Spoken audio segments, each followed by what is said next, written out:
government shutdown.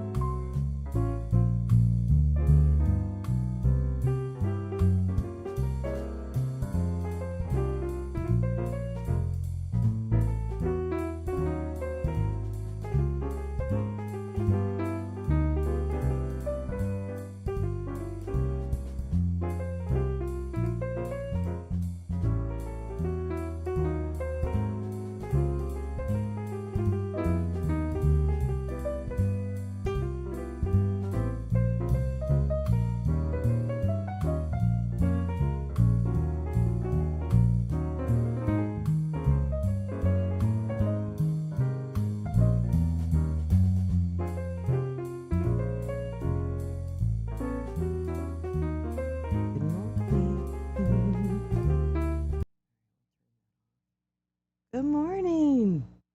Hi, Badger, you're driving? Be safe. Be safe, darling. Hello, everyone. Good morning.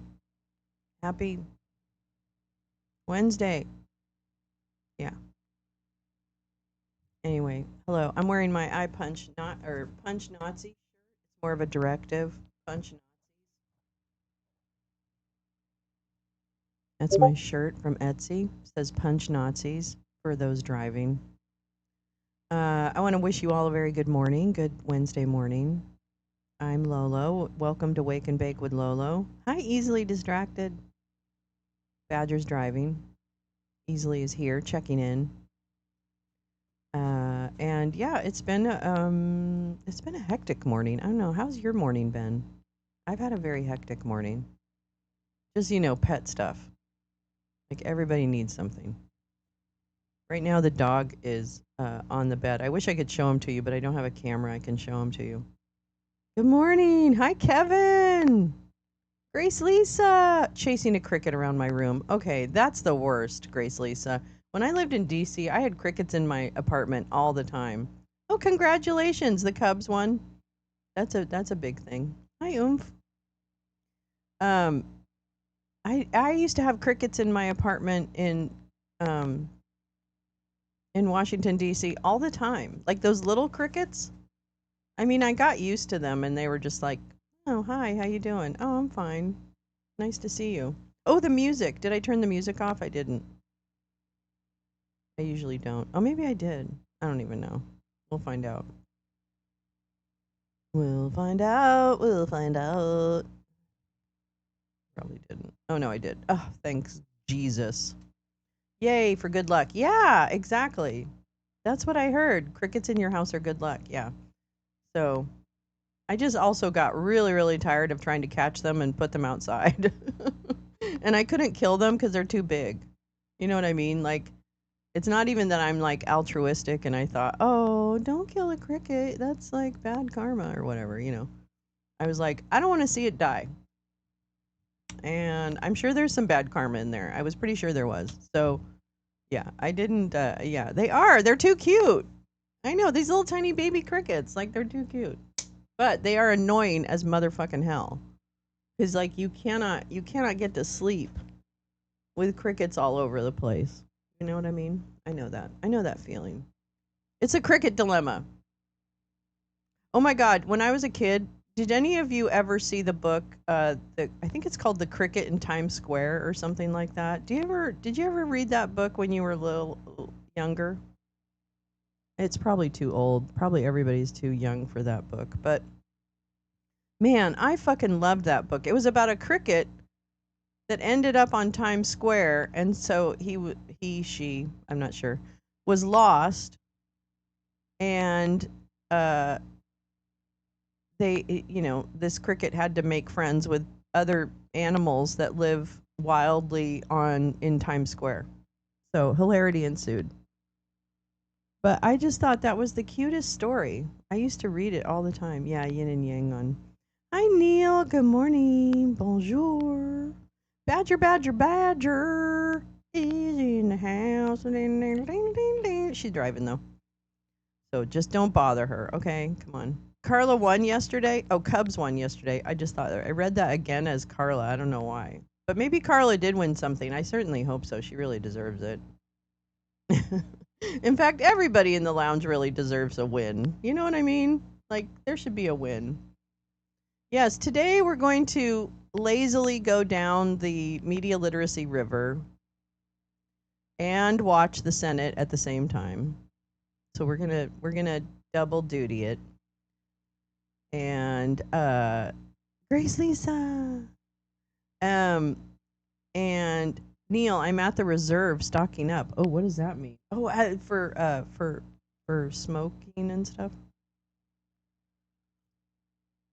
For me, I can sleep to the sounds of nature, crickets, spring pepper frogs singing a chorus, but the sounds of a city, nope. Isn't that interesting, Meowing Star? Good morning.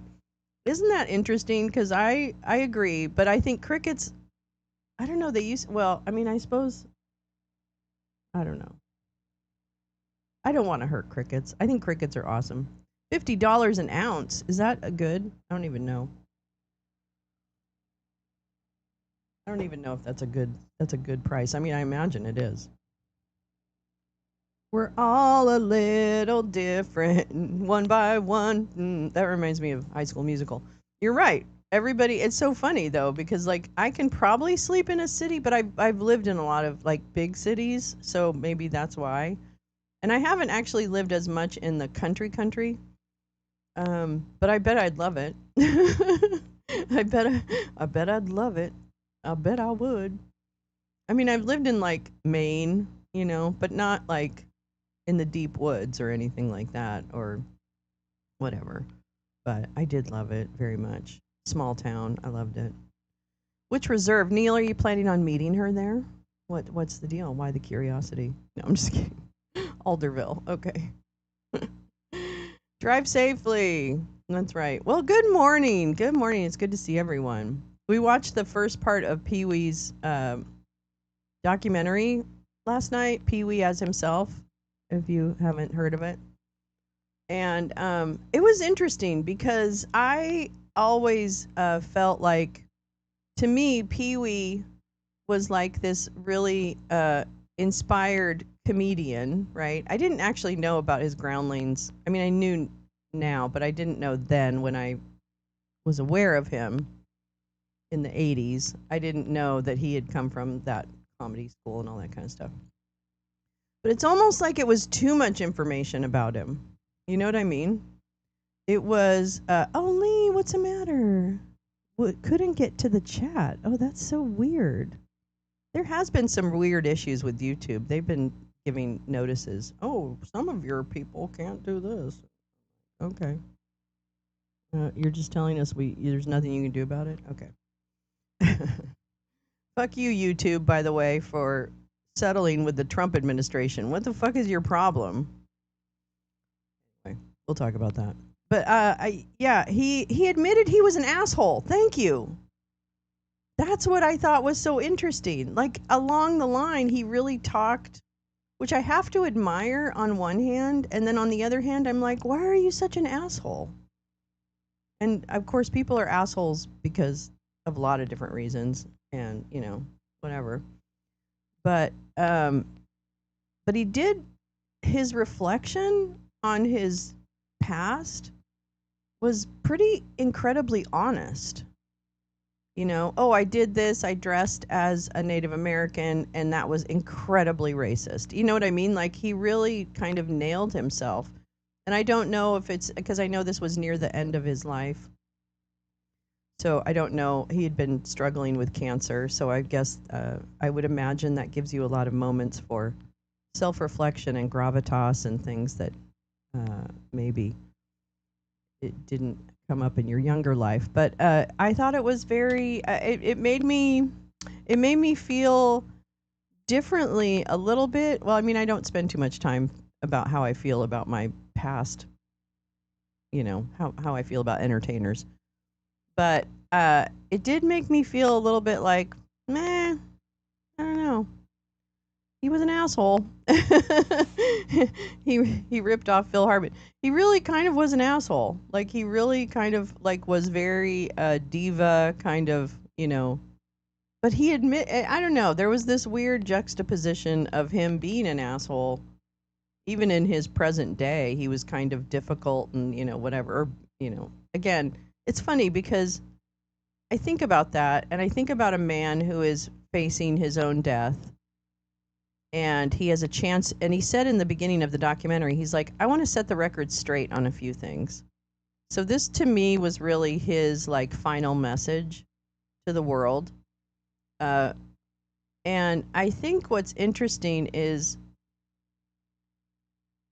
I don't know if people that have his kind of personality or anything, I don't know if they think or I don't know if they think they're being assholes in the moment. I'm not talking about the racist stuff. I'm talking more about the way he kind of, used his, he perceived like fame and all that kind of stuff, what he wanted, and that he was, I don't know. I guess just kind of diva-ish in that regard. I guess is the best way to say it. And I just thought that was so interesting for that to be. I felt like it was an honest documentary. I felt like I knew a little bit more about uh, one of the about motivations and experiences and things like that. And I think that I think experiences shape how you interact with the world. And I always am nervous when I start to feel like, oh, I'm going to label him now, like an asshole. He's an asshole. And I think people are so complicated, right? Like people are so. I'm sure some of the people that I think are total assholes are really total assholes, right? Like Russ Vogt, I think is a total asshole. I think he's driven by the wrong things, blah blah blah blah blah. And then I also look at people like Pee Wee Herman or other people who might have had asshole-ish behavior, but I don't think completely as humans they were assholes. You know what I mean? Does that make any sense? I hope I'm making some sense. Anyway, I thought it was very, it really made me think. Tonight we're going to watch the second half of it because it's 2 episodes on HBO for the Pee Wee Herman documentary. So it's too long. It's basically 2 long movies, right? Tonight's an hour and 40 minutes. So we'll watch that tonight at 5 p.m. But yeah, I just what an interesting, you know, I don't know. It was very thought provoking. It was very thought provoking. Yeah, I think that I just very thought provoking. I thought it was very thought provoking, and I was glad to see it. It's not something I had thought. I had thought. I remember when he got arrested for whatever the indecent exposure or whatever it was, and I just thought that was such a fucking raw deal, right? Like I just couldn't believe that. And at the time, it seemed to really was detrimental to his career, right? Which I imagine he might talk about tonight. But it really was detrimental to his career to have that arrest. And that just fucking pissed me off. Like, like I just was so angry that people's personal lives would be anybody's fucking business. Yeah, an asshole who comes clean, you do have to. I thought it was thoughtful. I bought it. Whatever he was selling. I kind of, not that I adore, but I think he really did inspire me as a comedian in just his way of, in many of the same ways like Robin Williams inspires me and other things, other people who are really strong on improv and like absurdity. I love absurd comedy. And so those, like people like them are very influential in my love of humor, my love of comedy. And so I thought, wow, that's really it's really interesting to hear about what motivates someone to to do comedy too. Because I feel like comics, and this is a gross generalization, so I apologize, but I feel like a lot of comics are struggling with major depression. I really do. I think that as a comedian, you have such desire to make people laugh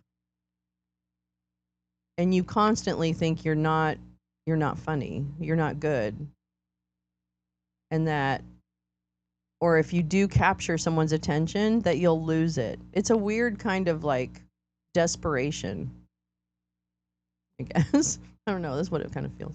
What was what was upsetting? The offensive but not intentionally Native American. That was definitely offensive, and the fact that he repeated that, it wasn't just like I'm going to get feedback and I'm going to do it.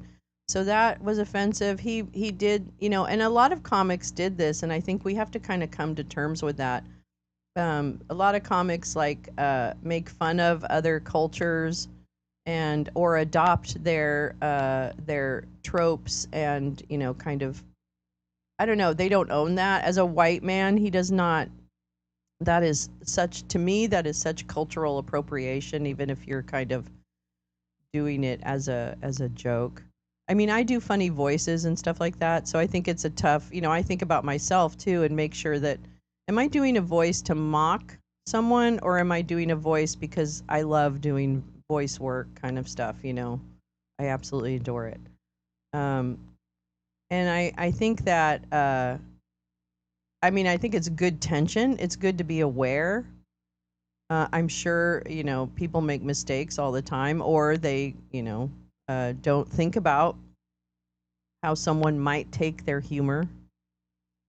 It was a different time, and I realize now, looking back on programs and other things that we watched, that a lot of that was made, was normalized in the humor of the time, and other things. But I'm just saying that that was, it wasn't something that people rose up vocally against. I'm sure there was a lot of people that vocally rose up against it, by the way.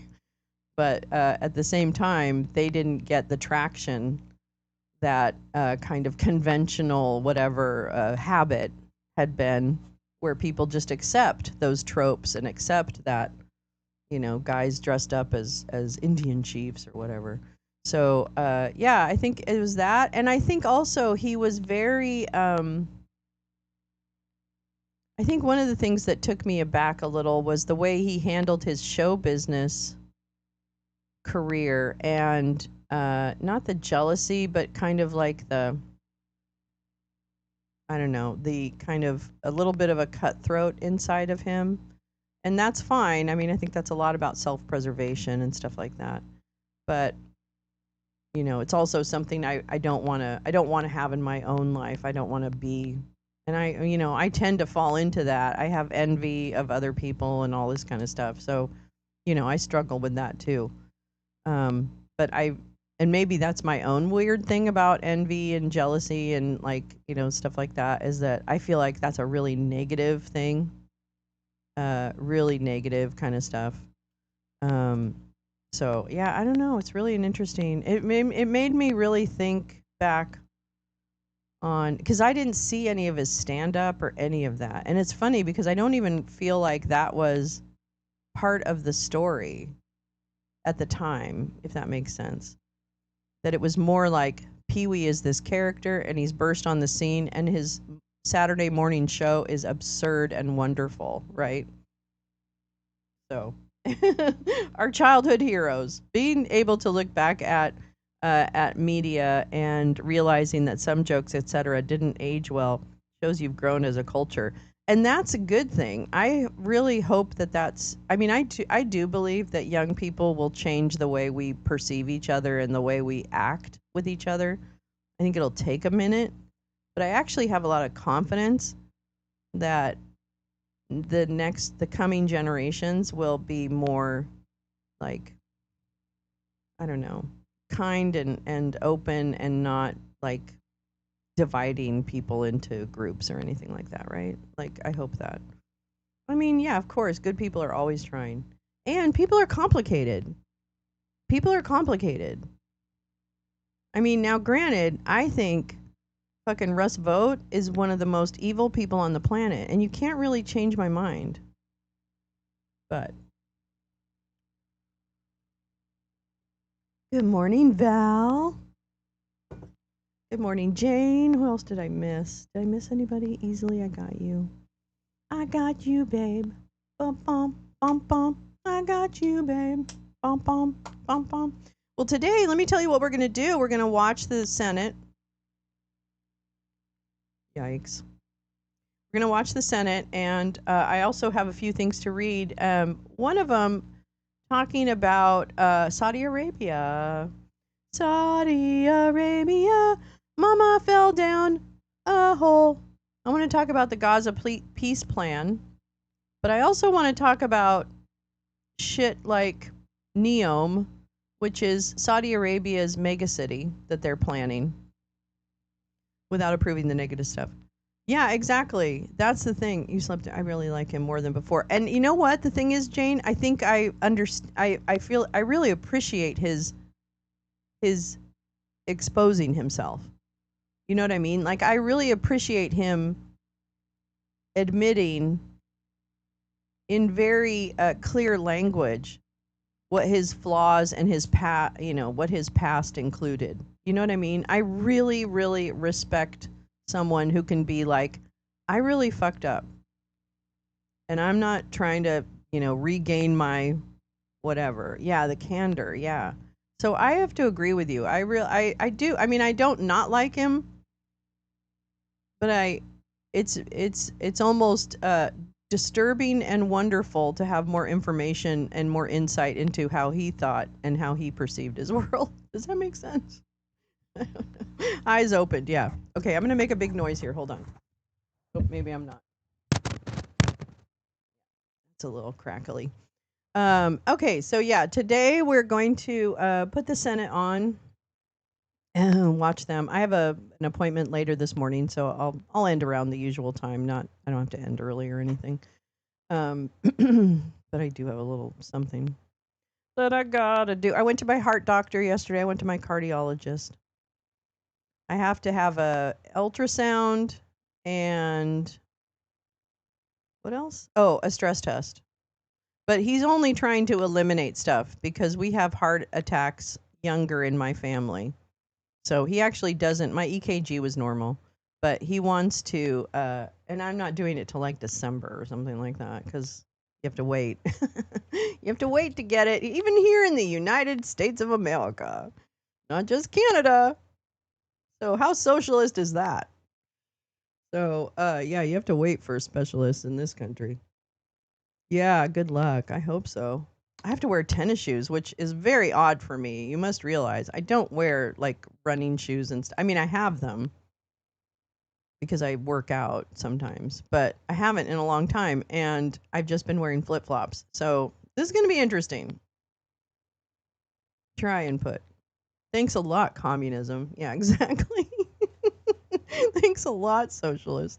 Stephen Miller went to his cardiologist and confirmed he has no heart. But it's true. But it's true. Oh, you have to run. Bye, easily, darling. See you later.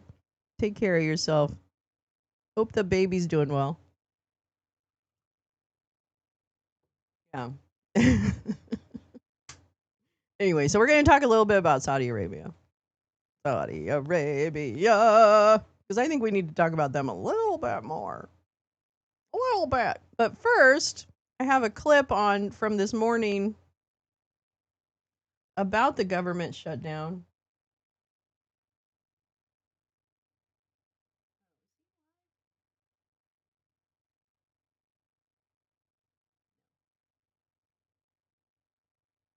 Going to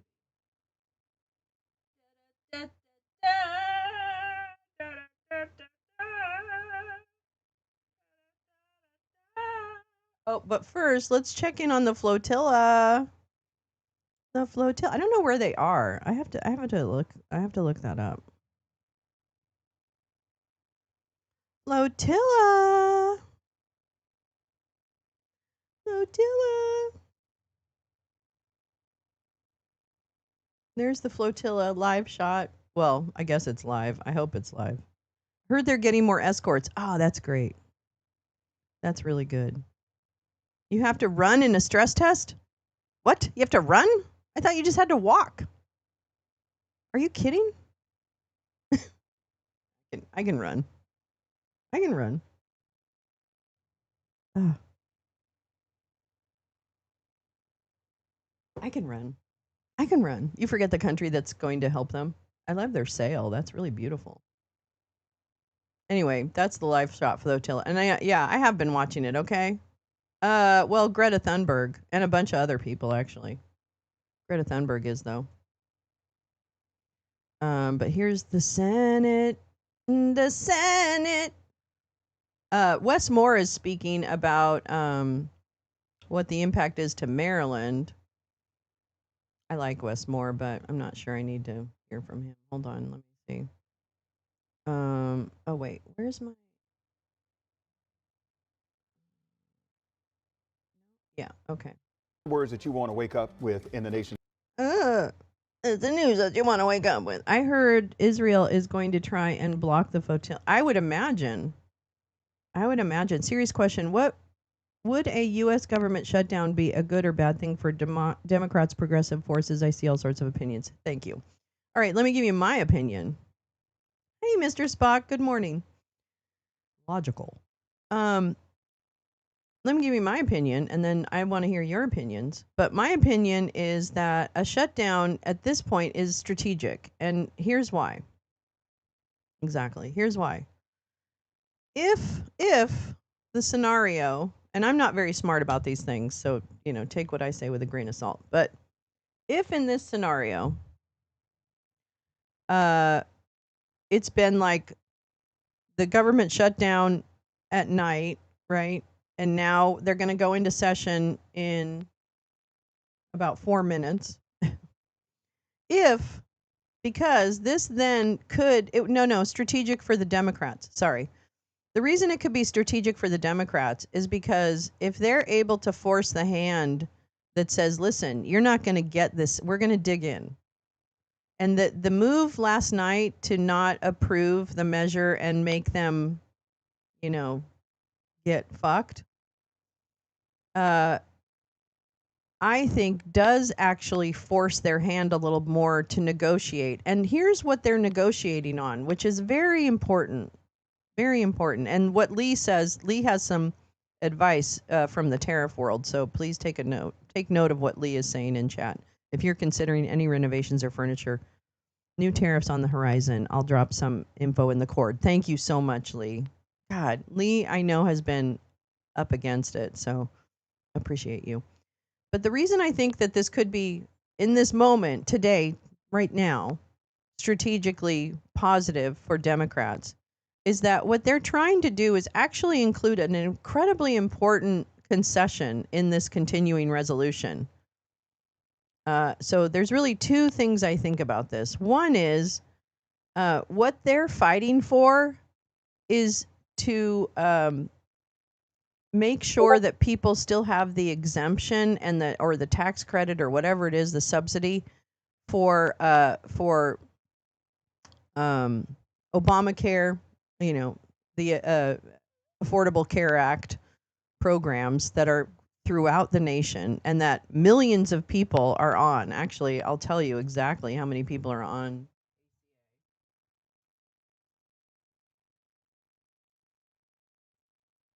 Because if those subsidies go away, 44 million people are enrolled in health coverage through the Affordable Care Act. We have 341 million people in this country. That's like, I don't know, what is that? 12, 14, I don't even know. Over 10%. So it is crucial, actually, that that if Democrats don't get some protection in for premiums and other things, and tax credit, whatever, on the Obamacare piece, millions of people are either going to not be able to afford their health care because the premiums go up so much. And already I looked into ACA. It was not very cheap. It's just not very cheap. And so I believe, this is not an exercise in just, resisting for the sake of resisting. They're actually standing on principle and business with saying, no, we're not going to let you. We have some cards now. because you need us in order to pass this continuing resolution. They need Democrats in order to do that. And so that's how this works. How government in the United States is supposed to work is that there are negotiations and compromises, and you don't get everything you want. In this case, the Republicans just want everything they want. And then they say, disingenuously, oh, we'll negotiate in 30 days from now when this continuing resolution comes up. And the Democrats are like, no, because it doesn't show me, like you have no credibility here, Republicans. You have no credibility that promises would be kept. You won't even talk. They won't even meet with the Democrats to negotiate one-on-one. So that's why in this case, in this moment, this morning, I think the way the Democrats have played it has been as good as I could expect them to do. Does that make sense? Meowing Star, for me, it shows that the Democrats in Congress are, as a group, beginning to acknowledge that the GOP is not engaging in good faith negotiations. Yeah, and I think it's, to me, it feels a little more strategic instead of biting your nose off to spite your face. You know what I mean? Because sometimes, not often, but sometimes I feel the Democratic leadership can do that. Schumer, Jeffries, I feel like they can kind of like be an asshole just to be an asshole. And it's like, well, that's not going to get us anywhere, right? You know what I mean? So I think that I don't want people playing with people's lives, because this will, people are going to be furloughed. I don't know what's going to happen to benefits, if those are going to be delayed or whatever. So I think that there is a lot of pain that comes with a shutdown for real people in real day-to-day lives. But I think I can see where in this moment, this actually is a valid and somewhat, it seems like an appropriate way to get a very important concession that will help millions of people. And that's important in both Republicans and Democrats. And I really wish that the Democrats would push that even more than they are, which is, we're fighting for everybody. And that's what I think I really want Chuds to know. I'm fighting for your rights too. I really am. I want everyone in this country, even the assholes.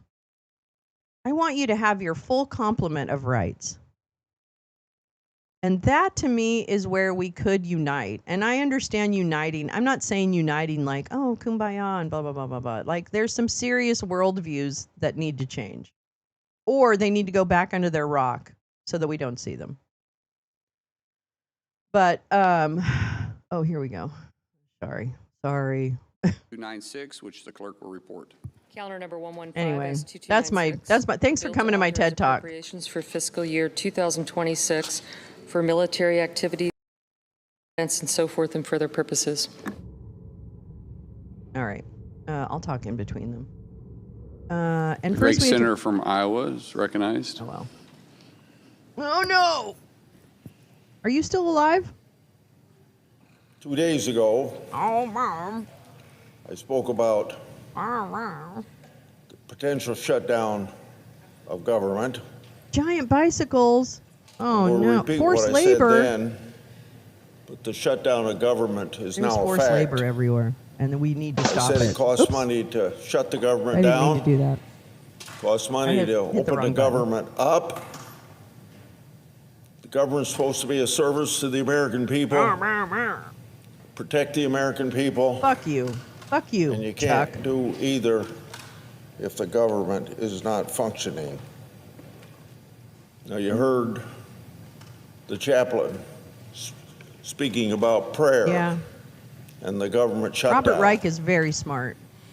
Prayer's in order for I almost really anything. love Robert Reich. He's fucking really But brilliant. if common sense would prevail here in the United States Senate, 100 senators would take care of this issue Maybe there with or wouldn't be so many without assholes. prayer. Yeah.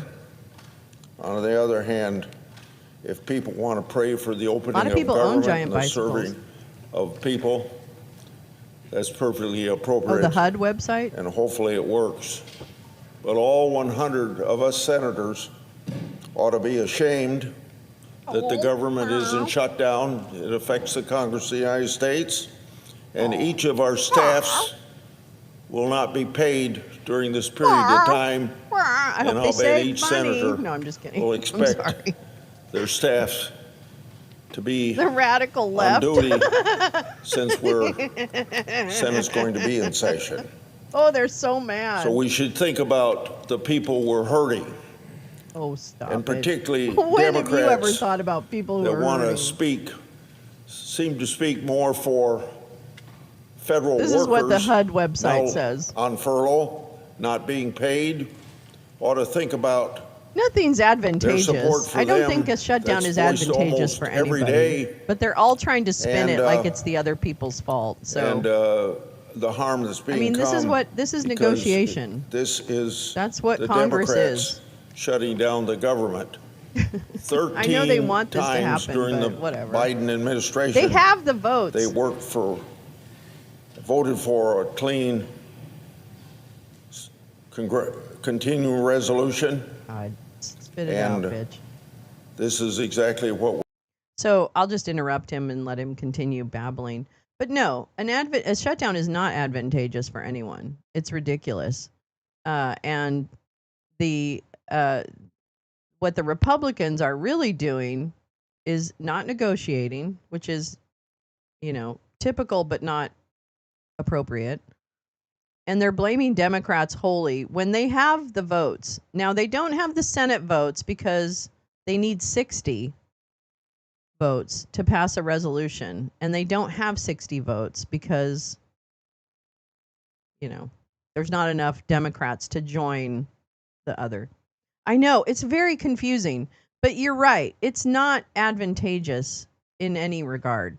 But in this moment, in the conditions that we have, they're standing in the breach. Does that make sense? The Democrats are standing in the breach saying, we're not going to give you your continuing resolution until you give us this very important concession that you have to negotiate with us on this issue. And they've been very clear about what the issue is, and that it has to do with ACA. It doesn't have to do with immigrants. That's a lie. There's nothing about immigrants in this. Okay, I'm sorry. Actually, I wish there were, because I'd much rather have everybody running around this country healthy than have sick people running around this country. So there's that. But whatever. The Republicans are notoriously short-sighted. But yeah, so it doesn't really, and nothing is really advantageous, but here's the opportunity, and they're actually not backing down. And they could eventually. I mean, that could happen. They could back down and just vote for the continuing resolution. That's a possibility. But they're for now, they're standing in the breach, which is, I admire it. Sometimes it makes me nervous. So the Democrats are willing to allow a shutdown as a last resort. I mean, yes, with the hope that that is such a drastic situation that they get this concession and that millions of people aren't kicked off their health insurance. So it's a really good reason to allow a shutdown. Does that make sense? It's a really good reason. No, don't stop asking questions. You're not causing a ruckus. No, you're not. No, it's just that I'm trying to answer your question with the most context, and hopefully that will. This is a great question. It's a wonderful question. It's the question. Who's at fault? Who tough love? Who is really? Yeah. So no, I don't think this doesn't do good for anybody. And I think the Democrats even realize that. This doesn't help them. But this is their job too. For the people they voted for, that voted for them, this is their job. They have to stand up for this. They're not supposed to roll over. It's just unfortunate. So besides hoping that Oh, they have Trump the votes? makes a quick deal with China. Oh, that's right. Settles our trade disputes. Let me, so they'll buy soybeans. Let me address that because that's a really good point, Neil. Allison Gill was saying that the GOP has the votes if they, yes. So in the traditional rules, they have to have 60 of the 100 senators vote. Usually it's just a simple majority, right? 50 plus 1. But in this case, for a continuing resolution for this kind of legislation, they have to have 60 votes. So what the Republicans are doing, which is something that Democrats have also done, is work with the parliamentarian, the person who sets the rules in Congress, or it helps adhere to the rules, to get them to change the rules about how many senators it takes to pass something. So that is entirely possible. That's entirely possible. Yep. No, it's very good. I mean, I don't know if my explanations are 100% accurate, but I think they're pretty close. So I'm happy to be fact checked, but yeah, it's a great question, actually. It's a really important question. It's the question, really. Who benefits from this? Is this going to help? You know, is this fruitless? Is it just needless suffering for people? That's a really good question. Really good question. So Allison Gill's a grifter, exposed as a liar about her own past. You know what, Meowing Star? The one thing I'm going to say about that is she was attacked by Chuck Johnson, who is a notorious troll who has actually hurt people. Gal, he went after Gal. So I don't know about Allison Gill's past and all that kind of stuff, the veteran stuff. I don't know if that's what you'd. But I feel like Allison is fine. She's just like any other podcaster. But she was attacked by people like Eric Garland and Zev. What's his name? Zev, the guy from Narrative. I can't even remember his name. And so I have some different history with Allison and the people that have gone after her. But I totally understand, and I've heard those concerns before. So I mean, I don't know Allison, so I don't. But she seems all right to me. I don't know. We got Shalev. That's it. Zev Shalev, who's a fucking asshole. A fucking dick. Nobody should platform that dude. He tries to go after. He and Chuck Johnson and Eric Garland went after women to silence their voice, including Allison. Zev Shalev, that's it. Hi, Karen. So I have a different experience, but I also don't begrudge other people their observations and experience because I haven't followed her. I don't know everything about her past. So I know that there's been some conversation, but it's not something that I paid attention to. Yeah. Oh, totally. Girl, Meowing Star, hells to the yeah. Fucking man. No, I don't take anyone for granted. So I totally understand. I hear you. I hear you.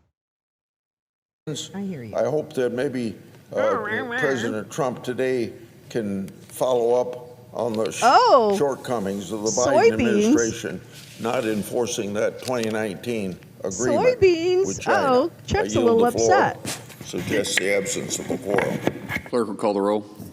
Ms. Osterbrooks. Okay. So, so here we go. We're going to go around. I don't know if they're, okay, I'm going to be honest with you. I need to learn a lot more about the parliamentary rules about like when they're doing, like, what does each type of vote mean? I don't know that stuff. I really should. I should have learned that this summer. That's what I should have spent my time on. Damn it. But, all right, we're going to go over, I don't know what they're going to do. I want to play this. What do I want to do? Capitol or all across It's only a the few DMV. minutes. Here's a live look at the Capitol, though, where at 12:01, 6 Capitol. hours ago this morning, the government officially shut down after last-minute funding proposals from both parties failed in the Washington Senate. reporting. It is the first shutdown in 7 years. At WUSA 9, we always focus on the impact, and we know this will have an impact for hundreds of thousands of families across the DMV. This morning, we have the kind of coverage that you've come to expect. Our team working to get answering your questions about how we got here and what happens next. So let's start with this morning with Jess Arnold. She is live on Capitol Hill. Jess, good morning. Good morning. Yeah, well, the last shutdown happened back in 2018 during President Trump's first term.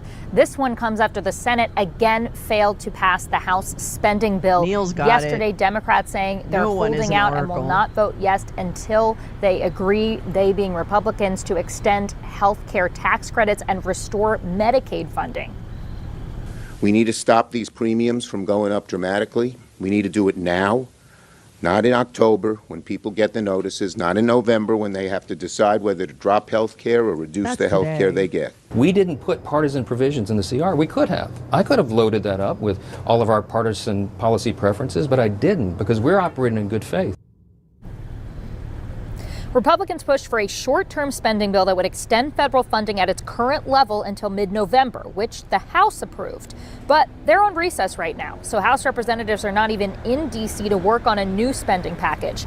Both sides acknowledge that Americans will suffer because of this, not just the federal workers who will be furloughed, but they're blaming each other. Without a deal, funding is now lapsed at nearly every agency and department. President Trump shared his thoughts yesterday, as did Maryland Senator Chris Van Hollen after the vote. A lot of good can come down from shutdowns. We can get rid of a lot of things that we didn't want, and they'd be Democrat things. I mean, think about what he's been doing since he was sworn in. He has actually been shutting down parts of the government every day. He brought in Elon Musk. They took a chainsaw to important government services. Now, lawmakers say this shutdown could last anywhere from a couple of days to months. The last one that we've been talking about lasted 35 days and was the longest one on record. But to talk you through upcoming closures, what might remain open for a period of time, I want to set it over to my I don't know colleague, if she's Jackie lying. Flynn. Jackie. I don't know that. Lying about what? Yeah, you know, we're outside of the Smithsonian Institute. A lot of people call that the Smithsonian Castle. It's along the other museums here, the Hirshhorn, the Air and Space Museum. These museums are going to stay open, that is, until October 6th. That's based on last year's funding, but you may see some closures. We know that many federal buildings are supposed to stay open, though they'll already be shut down. That are supposed to be open will already be shut down. Now, some may unlock briefly so that workers can gather their things, but no work is supposed to be done. So for many employees, that means furloughs and no pay. That's going to be really tough for some, but also child care programs could close. SNAP and WIC benefits face delays, and passport processing may slow down. National parks may stay open, but with no restrooms or trash pickup. Essential services like Social Security, Medicare, the post office, and air travel will continue, but TSA officers and air traffic controllers will be working without pay. Now, again, out here, we have seen a number of National Guard members throughout the past weeks and potentially today. They'll also still be working, but also without pay. For now, I'll send it back to you. Jesus Christ.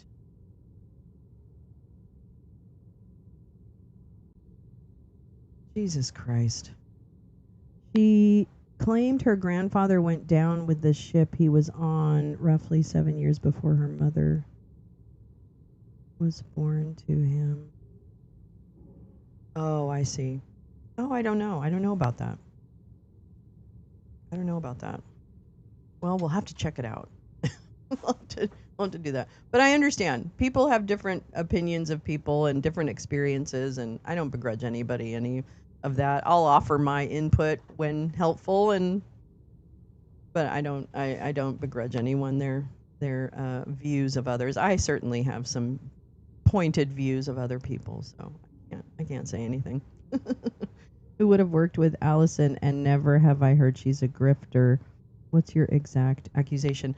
I think that's what she was talking about, was that there was a story. Yeah, I don't think she's a grifter, because she actually provides a lot of, like, I don't know. Maybe I think of a grifter as something wrong. I think you're thinking if she's using that story.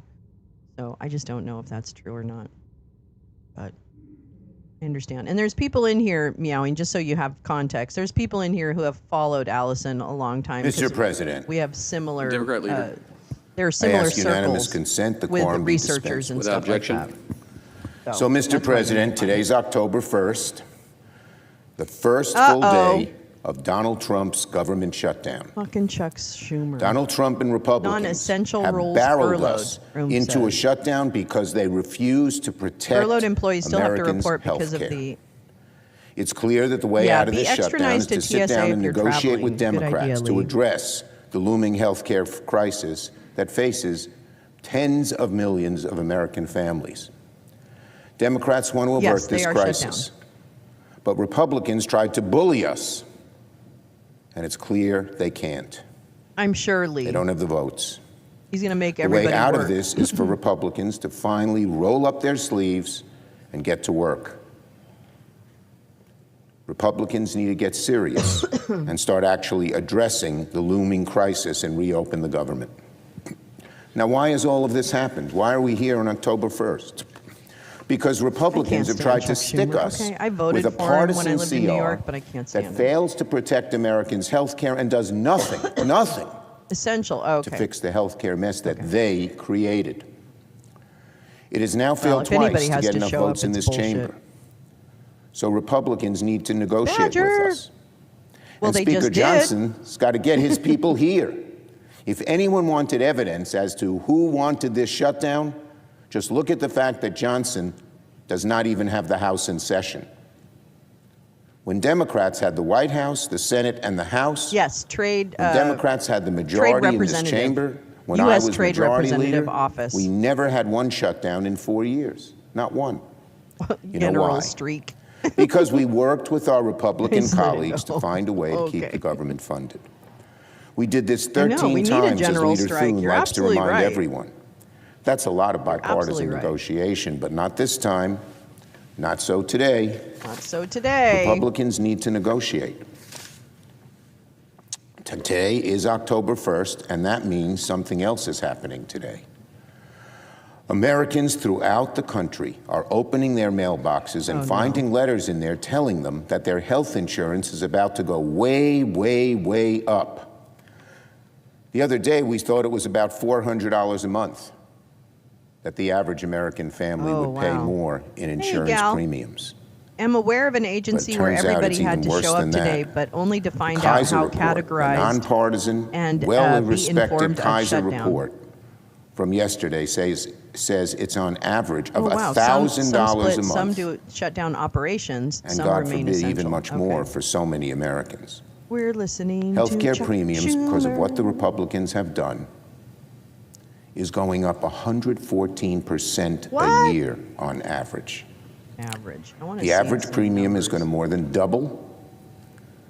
What's the average American family supposed to do with that? What happens on Friday night when the family sits around the kitchen table and says, how are we going to pay the bills, when they see that their insurance could be $1,000 more a month? Health insurance, vital to the parents, the children of the family.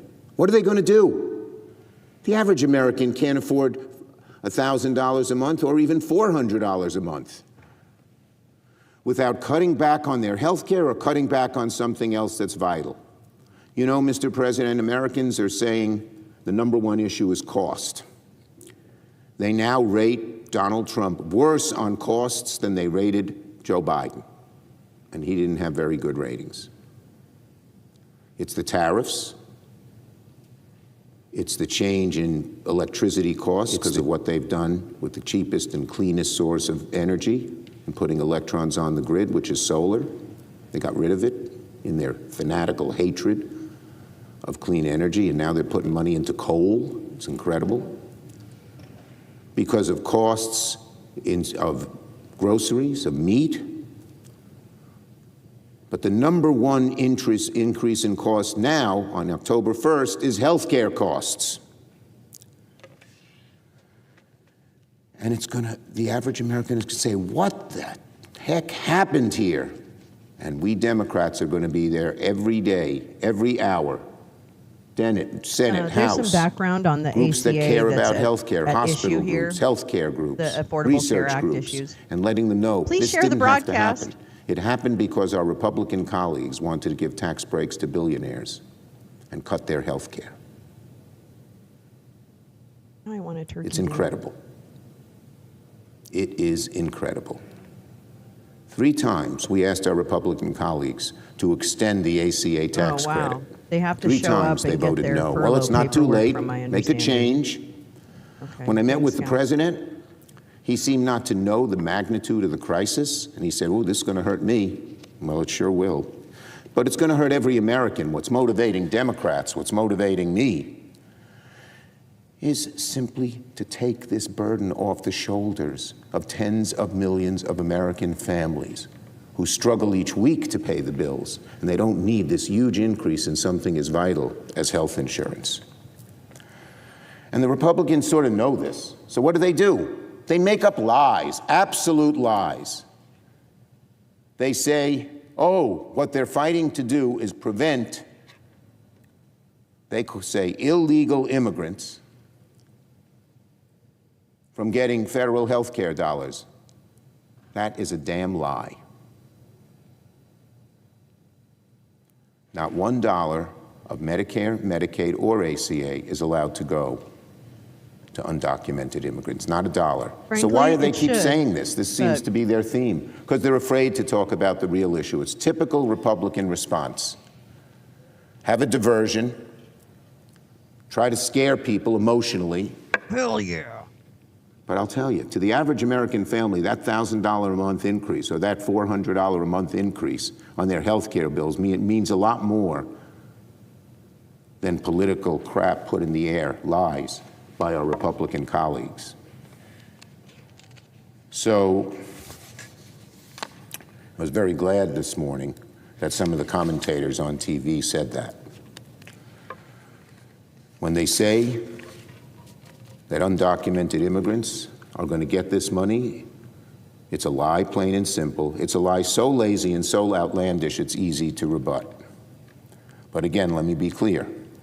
Undocumented people cannot and will not receive premium tax credit by law. The federal government does not fund federal health insurance for undocumented immigrants in Medicaid or Medicare, period, full stop.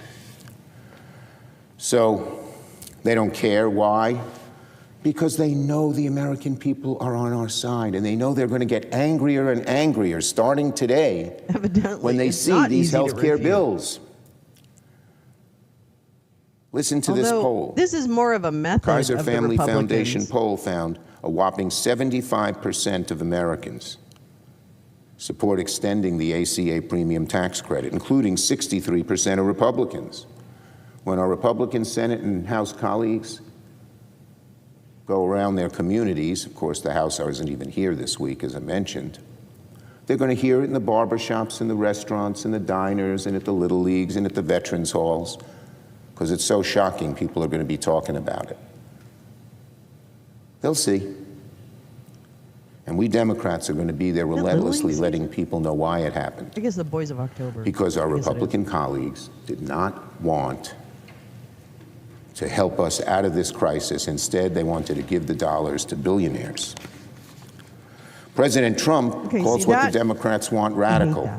President Trump, it is not radical to say Americans deserve lower health care premiums. It is not radical to say we want to prevent the average American family from getting these huge increases, those on ACA, $1,000 a month. When Democrats say we want to work with Republicans to lower premiums, to strengthen health care, all we are doing is reflecting what the American people already want. Good nothing synopsis more, nothing of some less. They want us to sit down and negotiate something real that takes this huge, huge burden off their shoulders. There's so much that comes from this. And Donald Trump, so much instead of acting down like the an hill. adult, he's the most immature president we have ever had.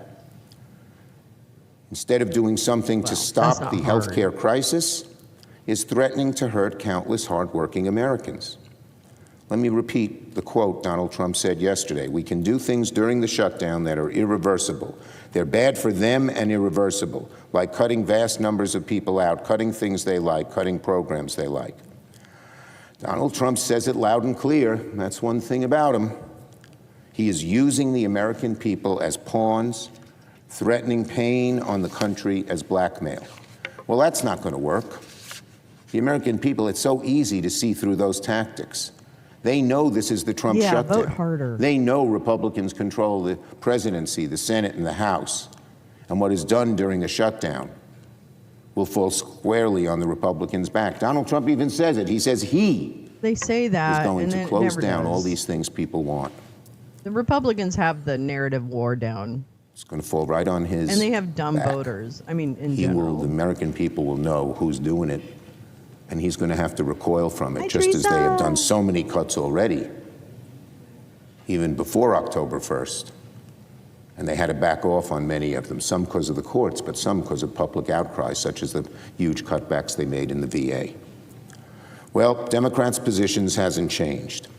We're willing, ready, and able to negotiate. We're ready to reopen the government today. We've made our position clear about how to move forward. Surely, we can come together and agree we need to fix health care, and that needs to happen now, as people are getting these incredible increases. And within a few weeks, they're going to have to say what new health care, if they'll even keep their health care or have to cut it back or do something else that hurts them because they don't have the money. If Republicans work with us and fix America's health care crisis, the shutdown could go away very quickly. And that's what Democrats want, to end this now, fix health care now. It's the right thing to do for the American people. We urge our Republican colleagues, we urge President Trump to take yes for an answer. Yield the floor. Well, there you go.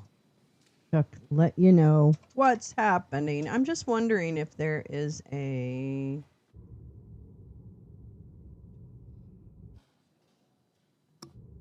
I'm looking at Medicare Advantage 2025. I guess they not put out... Hold on, let me just look quickly. This is a scan. Scan.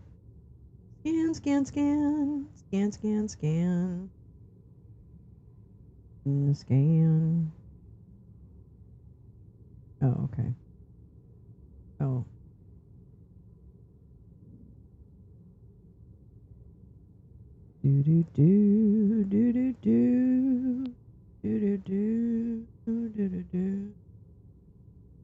La la la. Okay. I was just looking to see what if they had published the Medicare Advantage. All right. All right, children. Here we go. Let me go ahead and entertain. Let me make you smile. Mm. Mm-hmm. Mm-hmm.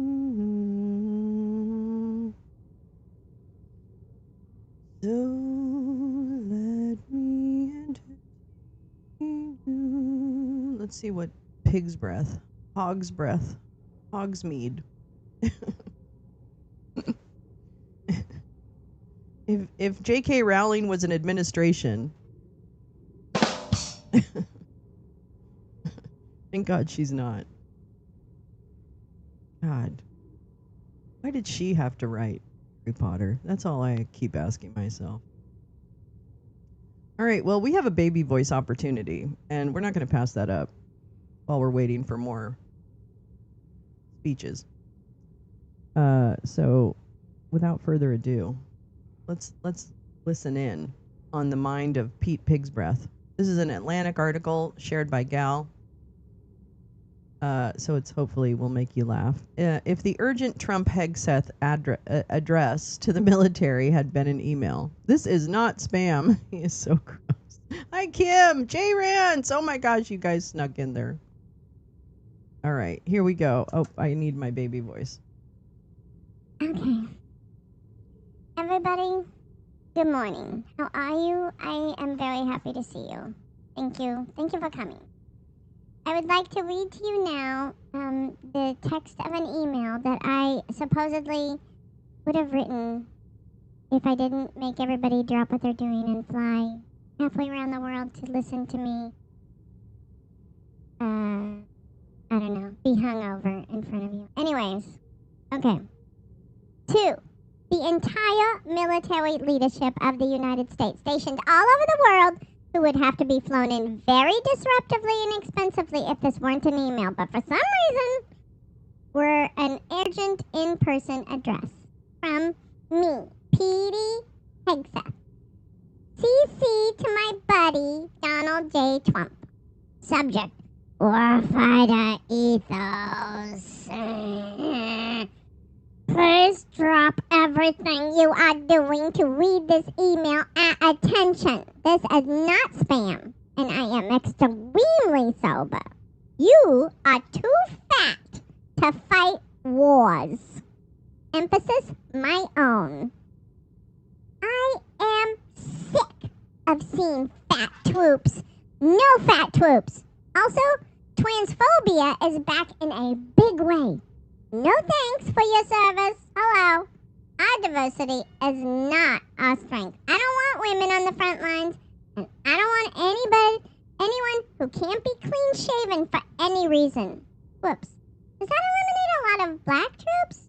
No, it doesn't. You're racist for even suggesting that's what I'm doing. And obviously, racism is illegal. Bullying is back. Lay hands on the new recruits and feel free to make mistakes, especially in combat. It won't go on your record. We're bringing in more of a loose, improvisational feel to war, not defense, war. Just one of many, many improvements. Don't let your hands be tied by the rules of engagement. Those are politically correct, and we are done with that. We are bringing back standards, and by standards, I mean physical fitness standards. That's right. Everyone knows that I am fit for my job physically. Have you seen that video of me doing pull-ups? Like, if you told a little kid to do a pull-up and he had never seen one before, everyone should do that. Okay, yes. I went through the army and removed people my gut said were bad. You may notice that some of them were women and people of color. Yep, can't help it. Gut feeling. Remember, whenever someone who isn't a white man is in a position of leadership, that's a sign that standards were lowered unacceptably due to DEIQEDRIFFAFO. Thank you for... Wait a minute. Oh, wait, here we go. If anyone complains, their career should be over. Dunzo. If this speech makes your heart sink, get out. We don't want you. Everyone else, get excited to police our domestic enemies. Antifa. Remember Wounded Knee? That was great. We should do more of that. I am toxic and proud. Nope. The definition of toxic has not changed. I am just excited to kill everything I touch. We should tell people, join the army, and you can kill people under the color of law. I'm disappointed how few people I serve with seem to share that ethos. Don't they realize how cool it is to kill? Over to you, Mr. President. Let's hear from you in your actual words, but just a choice selection of your actual words, because in the universe where this is an email, we respect your time. Yours lethally, Petey. Bye.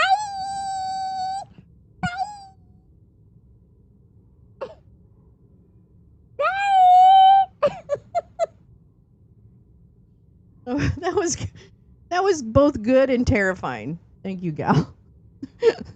That was all of those things all at once. Oh, this is crazy. Let me show you what I've got today. I don't know what this is. I don't know what. I think, was this Teresa?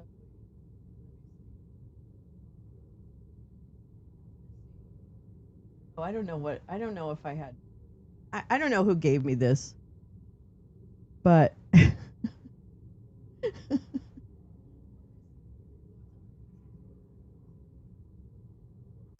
Mr. President. Uh-oh. Republican leader. Well, Thank this you, is Mr. something, President. I don't know, about universities. Mr. President, here we are. Here we Democrats are. have John bowed to the far Thune. left, and they've shut down the federal government. Oh, Trump's is As next. of this morning, critical Oh, federal scroll employees, down. including I will members of the definitely do military, that. I didn't realize that. Border Patrol agents, and air traffic controllers Damn it. are working All right, without we'll pay. do that in a minute. And a number of government services are unavailable or at risk. Mr. President, Democrats are well aware of the damage of a government shutdown. We've heard it from them time and time again. Yes. But apparently, yes, thank none you. of Sorry, that matters to yeah, Democrats thank you, today. for that. All that seems to matter is that their far left base sees them fighting against President Trump. Right. And the American people just have to suffer the consequences. Mr. President, we can end this today. There is a clean, nonpartisan, continuing resolution at the desk. It has no partisan policy writers, no new Republican policies. It just keeps the government running until November the 21st. This is the job The House for passed people it. to try and The president get what they need is ready to sign it into law. Govern. And the only thing standing in the way Democrats is are Senate Democrats. governing. We're demanding $1.5 trillion in partisan spending to keep the government open for keep people 7 alive. weeks. That's right.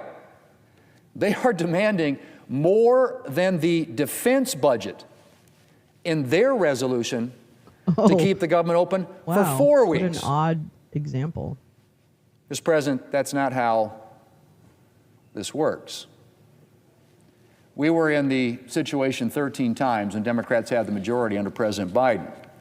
And 13 times, Republicans provided more than enough votes to keep the government open. And that's what needs to happen here. We are just one Senate roll call vote away from ending this shutdown. We need a handful of Democrats to join Republicans to reopen the government. And once we do that, then we can talk about the issues that Democrats are raising. But we're not going to engage in bipartisan discussions while Democrats are holding the federal government hostage to their partisan demands. Mr. President, this Democrat shutdown is actually delaying progress on the issues that Democrats claim to be interested in. It's also delaying important work on appropriations bills. Now, I've said throughout this year that my goal is to do appropriations through regular order which allows members of both parties to give voice to their priorities and to help shape appropriations bills. And we've made good progress already this year. Thanks to the work of Chair Collins and the Appropriations Committee, we've passed 3 bipartisan bills before the August recess for the first time since 2018. And there are a number of additional bills ready for floor consideration. But that work is now delayed because we have to deal with the Democrat shutdown mess. Mr. President, how long this shutdown lasts depends entirely on Democrats. Republicans are united around a clean, nonpartisan funding extension. A few Democrats joined us last night and voted to keep the government open. They'll have another opportunity to vote today. And I hope more of our Democrat colleagues will agree to end this shutdown. Real people are suffering right now because of Democrats' temper tantrum. And it needs to stop. Mr. President, I want to close with this. In 2019, in the midst of another shutdown, the Democrat leader urged reopening the government before negotiating on the one point of disagreement. He said then, and I quote, How many of John Thinn's "Why must we voters are hold on, millions of Americans who Obamacare? depend on the services of these agencies that are closed, hundreds of thousands of workers who get paid by these agencies, why must we hold them hostage? Why must a temper tantrum determine how we vote and what happens in this government?" People having Everyone can access to shut the health care government- is a temper tantrum? Can shut down the government on anything, How dismissive. any leader, any president. It is not the way to do things. Yeah, like End they quote. have any significance, yeah. Or Mr. President, I hope that the Democrat leader will heed his own words. I know, Kim. Like, Democrats what the fuck? need to reopen the government. How childish. And we It just need made to get back to Hegseth work and Trump look for the even American smaller people. than they already are. Mr. President, I yield the floor. Ugh. And I suggest the absence of a quorum. Clerk will call the roll. Ms. Alsobrooks. All right. Well, let's read the rest of that. Actually, let's go back to the because we guess what? There's more. But it has to have a baby voice. As Trump is a baby. All right, 2. The entire military from your beloved president, Donald Trump. CC to my buddy and my my pal, Petey Hegseth, who's not drunk. Okay? Not drunk. Subject regarding warfighter ethos. War is very strange. You never know what's going to happen with war. To me, it was always the Gulf of America. I could never understand. We have 92% of the frontage, and for years, actually 350 years, they were there before us. It was called the Gulf of Mexico. I just had this idea. I'm looking at a map, and I'm saying, we have most of the frontage. Why is it Gulf of Mexico? Why isn't it the Gulf of America? And I made the change, and it went really smoothly. The name is the Gulf of America. Google Maps changed the name. Everybody did, but AP wouldn't. And then we went in court. How about that? Isn't that so cool? Isn't that cool? You know, when I have a general, and I have to sign for a general because we have beautiful paper, gorgeous paper. I said, throw a little more gold on it. They deserve it. Gimme. I want the A paper, not the D paper. We used to sign a piece of garbage. I said, this man's going to be a general, right? Yeah. I don't want to use this. I want to use the big, beautiful, firm paper. And I sign it. Actually, I love my signature. I really do. My favorite word in the English dictionary is the word tariff. And people thought that was really strange. And the fake news came over, and they really... Thank you, Mr. President. I ask unanimous consent that the quorum call be initiated. Without objection. Thank you, Mr. President. Oh, no! Well, Senate Democrats have now dragged us into the Schumer shutdown. When I say us, I mean all of us as Americans. Really? Didn't have to happen. And then it certainly doesn't need to continue. Americans are overwhelmingly against the shutdown of our government. Oops. New polling from the New York Times and Siena just came out, and the polling proves it. Well, Ohio joins a still small but growing list of states that require you to present your ID in order to access sites like Blue Sky. Even if they don't get their $1 trillion ransom fee paid, which of course Isn't that what happened in Texas? Only 47% of the Democrats support a shutdown. That's not even a majority of Grace Democrats. Lisa, good idea. Senate Democrats are on the wrong side of Republicans, they're on the wrong side of independents, and they're on the wrong side of their own party. Nothing more than There is only one good option to reopen the government, accelerationists are and heavily that option is a bipartisan, clean, continuing resolution that we will vote on this morning. Nothing. The House already passed it with bipartisan support. Really? President Trump is ready to sign it.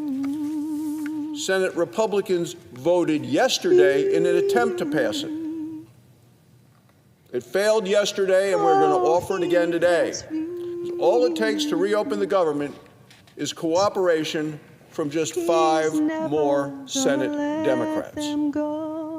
We picked up 3 Democrats last night, so there are clearly cracks on their side of the aisle which and Democrats did you movement pick towards up our last night? side. That will continue.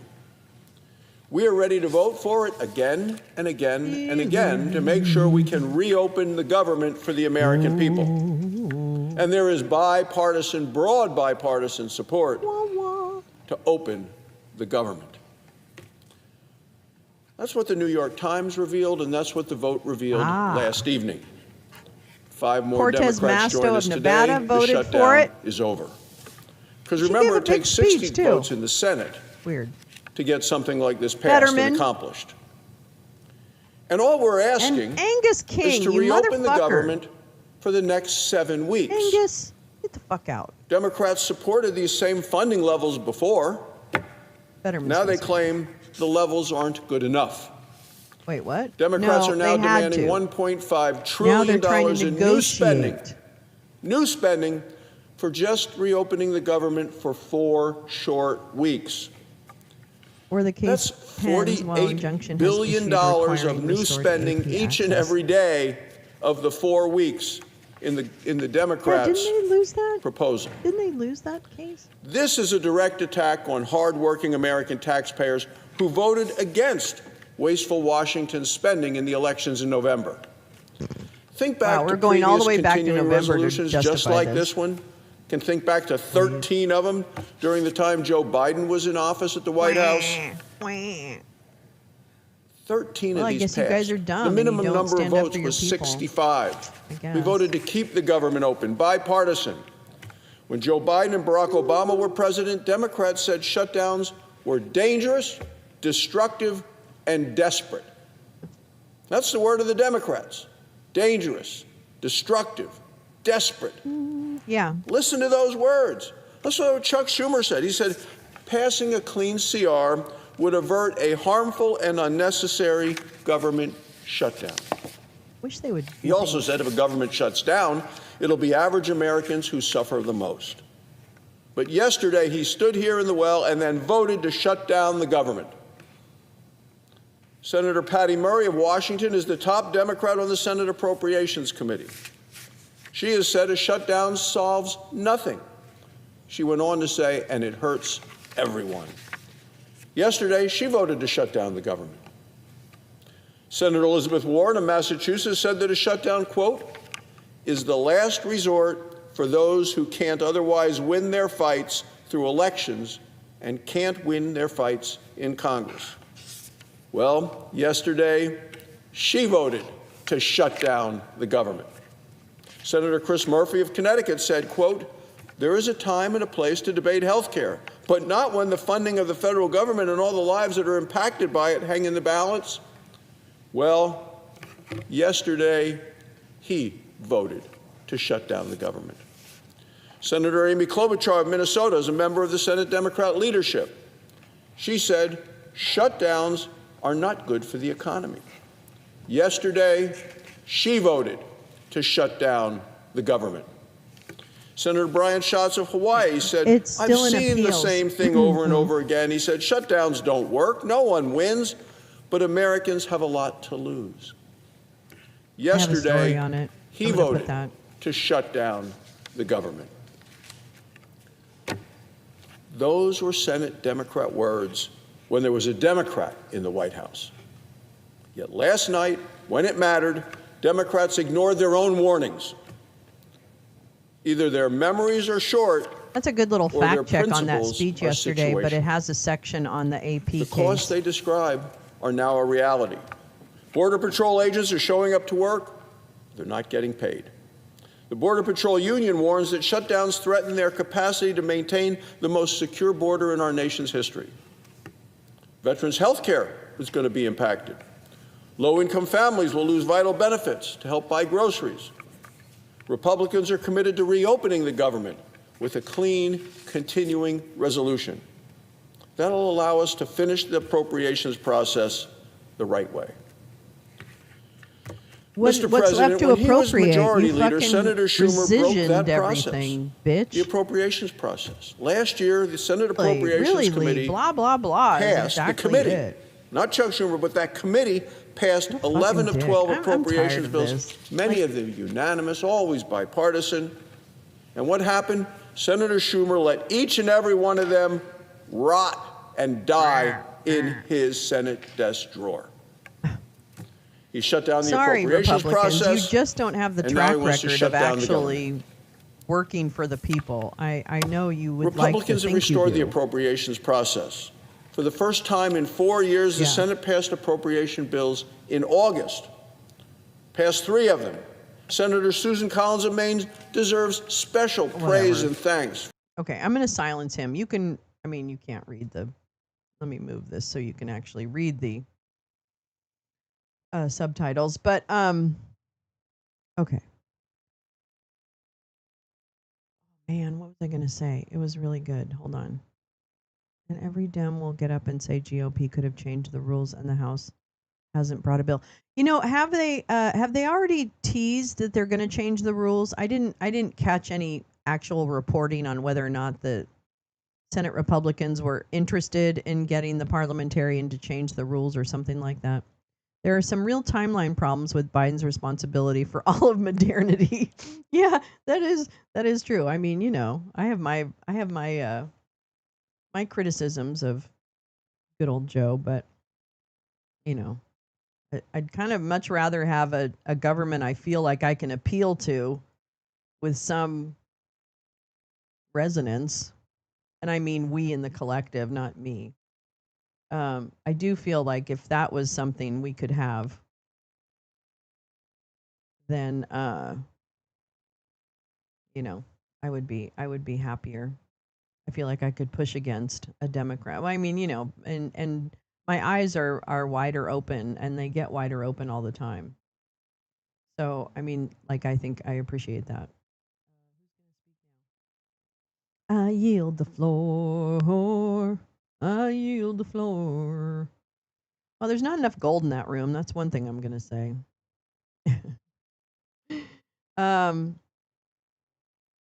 But yeah,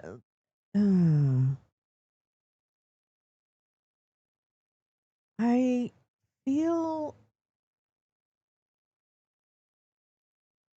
Oh, whoops. Oh, I like her. Sorry. I'll come back to my feelings later. They're not really.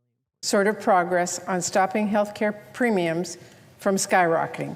And it is already painfully clear that Republican leadership is not taking any of this seriously. Republican leadership doesn't care if millions of Americans lose their health insurance. Republican leadership does not care if your health care costs go through the roof. And despite a lot of showboating yesterday, Republican leadership obviously doesn't care how long this shutdown goes on. Just consider, if Republican leadership and President Trump actually cared about reopening the government, Trump would not be tweeting AI deepfakes and mariachi music, or bragging about how he can't wait to use a shutdown as an excuse to inflict more pain on the American people. If they actually cared about reopening the government, Russ Vought wouldn't be saying he'll fire everyone he can, no matter if firing them is necessary or not, and no matter how harmful it is or not. If they actually cared about reopening the government, Republican leaders would not be pressing ahead with the same failed bill as yesterday and refusing to finally work with Democrats to finalize a solution. If Republican leadership actually cared about reopening the government, House Republicans would actually be here. Let me say that again. House Republicans are not even here. Are we supposed to believe they are taking this seriously? I guess not. And if Republican leadership actually cared about reopening the government, they would be talking with us about how the actual issues we want to address, how to stop that's right. If they amend it, it has to go back to the House. Hospital closures, millions of patients from losing their health insurance. Instead, they are screaming illegal immigration and telling bold-faced lies about Democrats' proposal to try and talk about anything but health care. Our authorities. That really gives away the game Republican leaders are playing with the American people, doesn't it? Democrats want Republicans to sit down at the table for a serious negotiation about really serious issues. Right? But Republican leadership is off playing make-believe in La La Land. How are we supposed to negotiate with President Trump when he's busy frying his mind in an AI fantasy world of mariachi bands and science fiction med beds and who knows what next? And how are we supposed to negotiate with Republican leaders when they are refusing to work on a bipartisan path out and just making lies up about our Democratic proposal? For everyone who's only heard the Republican nonsense, let me make our agenda clear. Here's what Democrats actually want to do. We want to stop your health care premiums from doubling next year. We want to stop millions of people from getting priced out of their insurance and getting sick or going without care. We want to stop hospitals from closing. I wonder why Republicans have such a hard time being honest about that. Well, maybe because they caused this healthcare crisis in the first place. And let's be crystal clear. It is not honest for Republicans to try and just say, oh, well, we can just talk about healthcare later. We pinky promise. Rate hikes are being finalized right now. Notices with massive price increases will land in our families' mailboxes this month. Oh, thank you, Gal. Open enrollment starts in a matter of a few weeks. That means families are going to start seeing their premiums double. People are going to get priced out of coverage, that is, unless we act now. There is no waiting. We have been waiting. There is no later. That is too late. Our Republicans say they will not talk about solutions until the damage is done. Are they saying they want to lock in the high health care rates first? You know, the best time to put out a fire is before it burns down the house. Surely Republicans don't need me to tell them that. But if Republicans insist on asking why we can't address health care later, I've got a few questions for them. First off, why the heck couldn't we talk about health care sooner? Huh? Where in the world have you been? You moved heaven and earth to pass new tax breaks for billionaires by cutting over $1 trillion from Americans' health care. Why won't you move a muscle to save health care for our working families? I mean, my goodness, why is it not until there is a shutdown Republican leaders will even say we can at least talk about health care? Oh, but not yet. And if a shutdown is the first time Republican leaders will even acknowledge in the slightest whisper the looming healthcare crisis, why should we trust almost half for one the defense second civilian you'll keep your word workforce would be later? furloughed? Republicans have been choosing to ignore this healthcare crisis for months. And now they face another choice. Yeah, exactly. How much Hair of the dog. longer are they going to insist on this partisan path? How much longer are they going to stick their heads in the sand? Because I will warn them, the American people cannot Like, I feel wait. like people One probably do family in important my state of jobs. Washington is about to see their premiums jump from $283 a month to as high as $1,800 a month if This is from Republicans that insist article. on inaction. Look at this. And I know they're not the only ones. To my Republican colleagues who don't think this is a crisis, to anyone who thinks health care can wait, go out and talk to people. The Talk to EPA, insurance companies in your states or doctors or hospitals 89% or of their patients, and then 89% of their come to workforce the table furloughed. and talk with us. We are This is here. We are disgusting. ready to work on real solutions to address this healthcare crisis Veterans Affairs and is the reopen the lowest. government. I've been at the table the whole time. I am here. I am ready. I am willing to work out a real solution to get this done. Thank you, Mr. President. I yield the floor. Yeah, probably is. He probably is. The clerk will report the motion to invoke cloture. What's cloture? Cloture motion. We, the undersigned senators, in Cloture accordance with motion. the provisions of Rule 22 of the Standing Rules of the Senate, do hereby move to bring to a close the debate on the motion to proceed to calendar number 167 S2882, a bill making continuing appropriations for the fiscal year ending September 30th, 2026, and for other purposes, I'm signed going to by have to learn about 17 parliamentary senators. rules. Under previous order, the embarrassed that I mandatory quorum don't know all call that. under Rule 22 has been waived. The question is the sense of the Senate that debate on the motion to proceed to S2882, a bill making continuing appropriations for the Do you fiscal all not year ending remember September Luigi? 30th, 2026, and for the purpose shall be brought to close. The yeas and nays are mandatory under the rule. The clerk will call the roll. Ms. Alsobrooks, Clark. Ms. Baldwin, Mr. Banks, Mr. Barrasso, Mr. Bennett, Mrs. Blackburn, Mr. Blumenthal, Ms. Blunt-Rochester, Mr. Booker, Mr. Bozeman, Mrs. Britt, Mr. Budd, Ms. Cantwell, Mrs. Capito. What are we doing? Why is she reading them so fast? Are they supposed to like say here or something like that? Is that Mark Wine Mullen? Yes, it is. Nope, it's Mark Wine Mark Wine Mullet Brain. If a mullet was a brain, that would be his brain. Does that make sense? Maybe not. Yeah, I'm gonna have to learn about all this stuff. Cloture is the procedure for ending a debate and taking a vote. Yeah. Okay, so that I get. But yeah, I'm gonna have to learn more about this stuff. Wait, do you guys hear the? Oh, it's just low. Okay. Whoa, who's screaming? Who's screaming? Because she knows those asshats aren't even there for the vote. I know. The Doge cuts already took people to unemployment. I know, which is why this is. And here's this is what I wanted to say. You Mr. know, Cassidy, Ms. Collins, Mr. Coons. I think what's interesting. I'm gonna mute them for a minute.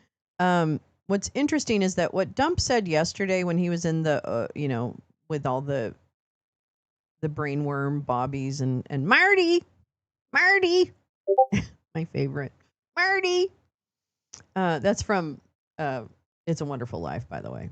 So just so you know, there is a reference point for that. But anyway, what's interesting to me is Trump said very, very clearly, and this to me means, okay, so stay with me for a minute. I perceive that the way things go sometimes in the White House is that Susie or someone, Stephen, will basically come up with the repetitive piece of information that they need to implant in Donald Dump, right? And what we hear is the result of how he's able to recall these different talking points that Susie, Stephen, et al. Have given him, right? Because that's when he said yesterday, and in that process, what I think he does is he says the quiet part really loudly, like he screams the quiet part, which there is no more quiet part. But anyway, and I think, like yesterday when he said something like, well, you know, if we shut down, then it allows us to do a lot more, like cut programs and da da da da da. And I know that that's probably part of, like, someone explained to him that that's one of the benefits of a shutdown. It's not clear to me that that's something that any of them would necessarily want out there in the public, if you're with me, but he just can't help himself, right? It's like, let me tell you what I know about this subject, you know, because he's just such an egotistical fucking monster. So I just really found that interesting yesterday when he was saying, you know, it allows us to do more and we're going to cut a lot of programs that people really like and blah, blah, blah. Like just admitting that he's really going to hurt his own voters, right? Like his own voters are going to be hurt. So it's interesting. I that's why I find the language, you know, people are always like, why do you watch like all the assholes? Like, why do you watch right-wing media and all this stuff? It's because I'm fascinated about how that media machine has evolved and how messages go from, you know, what might be on high, I don't know, donor class or whatever, what the advantageous messages are that come down through that media cycle to really, you know, to get down, and then watching the chuds, you know, the individuals on the ground who are like the MAGA. It's also fascinating to me to see how they interpret those messages and what they pick up on and what they can't. You know what I mean? Like they're really picking up on this. We don't want immigrants to get health care. That is what I've heard overwhelmingly from the on the ground chuds that I have seen. You know, I'm not, it's not scientific, my research. But what I've seen is that they really bought that one hook, line, and sinker. So, you know, that to me, I don't know, maybe this is just like a perverse hobby that I have. I don't think there's like an outcome, although it has kind of reinforced in my mind that media literacy is such a critical gap in this country and a gap in the education system beginning in grade school. Like we should be building media literacy, especially in this age and with AI and all the other things that are impacting the, you know, and surveillance and all the things. I think it would be really important to have actual curricula around media literacy, or better yet, incorporate it into every subject. Right? I mean, that's what I thought, you know, I think could be, you know, is not the answer, but it's an answer, and it's something that is woefully under emphasized in anything. And frankly, I think it's a big reason, aka disinformation, is a big reason we got to this point for many of the stuff, whether it be not understanding who actually, you know, was guiding the Republican Party, to not understand just how deleterious things like Citizens United actually were, and that if we could have in the beginning tried to come together with even conservative voters around the fact that dark money in politics is a bad idea, You know, I do feel like there are lessons that we could have learned. But I think it's also like that's it, Grace Lisa. Can we please teach kids how to read an analog clock? Yeah, that too. But it's like, can we help? Because I don't actually believe in censorship. I believe in censorship for hate speech. I don't think there's any reason ever to use hate speech, to use words that are traumatizing to entire populations of people. And so I think that you know, it is more that I want everyone to be equipped with the critical thinking skills to actually look at something and decide how to look further, right? So better informed. I just don't think you're never going to get rid of it's almost like greed. I don't feel, and this is terrible because I used to always fight with my dad about it, because my dad was like the ultimate optimist.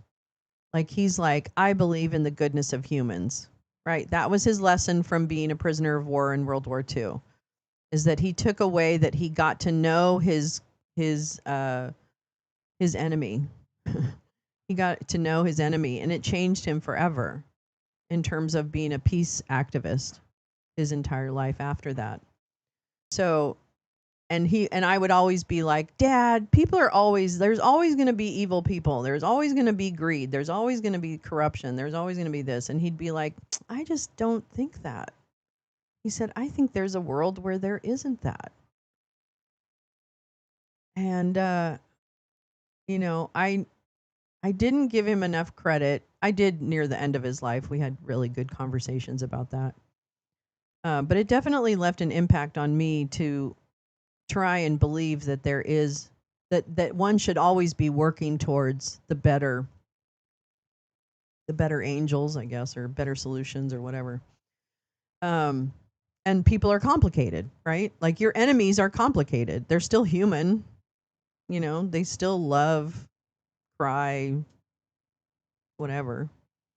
But it's how you're motivated and how you spend a substantial amount of your time, I think, can be could be a cause for reflection on how you're spending your time. But nonetheless, so I think that's why the words matter to me. That's why the words matter to me, because I'm really trying to understand, and it's really maybe just my own kink, right? Maybe my kink is I just want to understand what influences people, not because I seek to influence, because I don't feel like I have that power. You know, I grew up in a big family, and I was the youngest of 6 kids. And I hated it. And when I grew up in the 60s and 70s and 80s mostly, with a very politically minded family. And also, you know, a couple of people, not my immediate family, but people on the periphery who were like big drinkers and stuff like that. Because, you know, it was the 70s, and my brothers and sisters had friends and, you know, like Hell's Angels and stuff like that. So we had like a range of different people always at our house. So we'd have like family arguments, right? Or political debates. My family would have like political debates on issues. And I hated arguing. I absolutely hated it. And I wanted to just like run away. So that's why I'm not really interested. Like, I don't get joy from debating people on stuff. Because I just don't. It doesn't give me any joy whatsoever. I really don't like it. Anyway, so that's like kind of an aside, but that's kind of like, I think that's why it's so interesting to me to listen to, how you navigate disinformation in a conversation. And I still have never mastered that ability. Like, that was one of the things about, helping Pam on her spaces. Part of that, well, I mean, there's a lot of circumstances where I was helping Pam on those spaces, pretty much because everybody left her for that moment. But nonetheless, one of the things I got out of that experience is understanding how someone who is MAGA or was MAGA or whatever thinks, right? In a way that wasn't, it's the same thing with One Eye, who's like an incel, right? He's like my pet incel. But I would say that to his face, so please don't. But the experience I have with those two people was that I could have a conversation with them and not like, it just wouldn't break down into like a screaming match or something. I mean, sometimes it did actually, but most of the time it can be pretty like calm and reasoned. Yeah, right. Don't match wits with fools or madmen. Well, I should be learning my lesson on that. But that's one of the things I got from that was to understand, how do people think? How do people think about that? Why is my worldview so different? I feel like inexplicably like showstopper different. And maybe, I look at my own ideology and think my ideology is centered really in human rights, and that everyone has the right to exist in their full expression of themselves, whatever that may be, even MAGA chuds.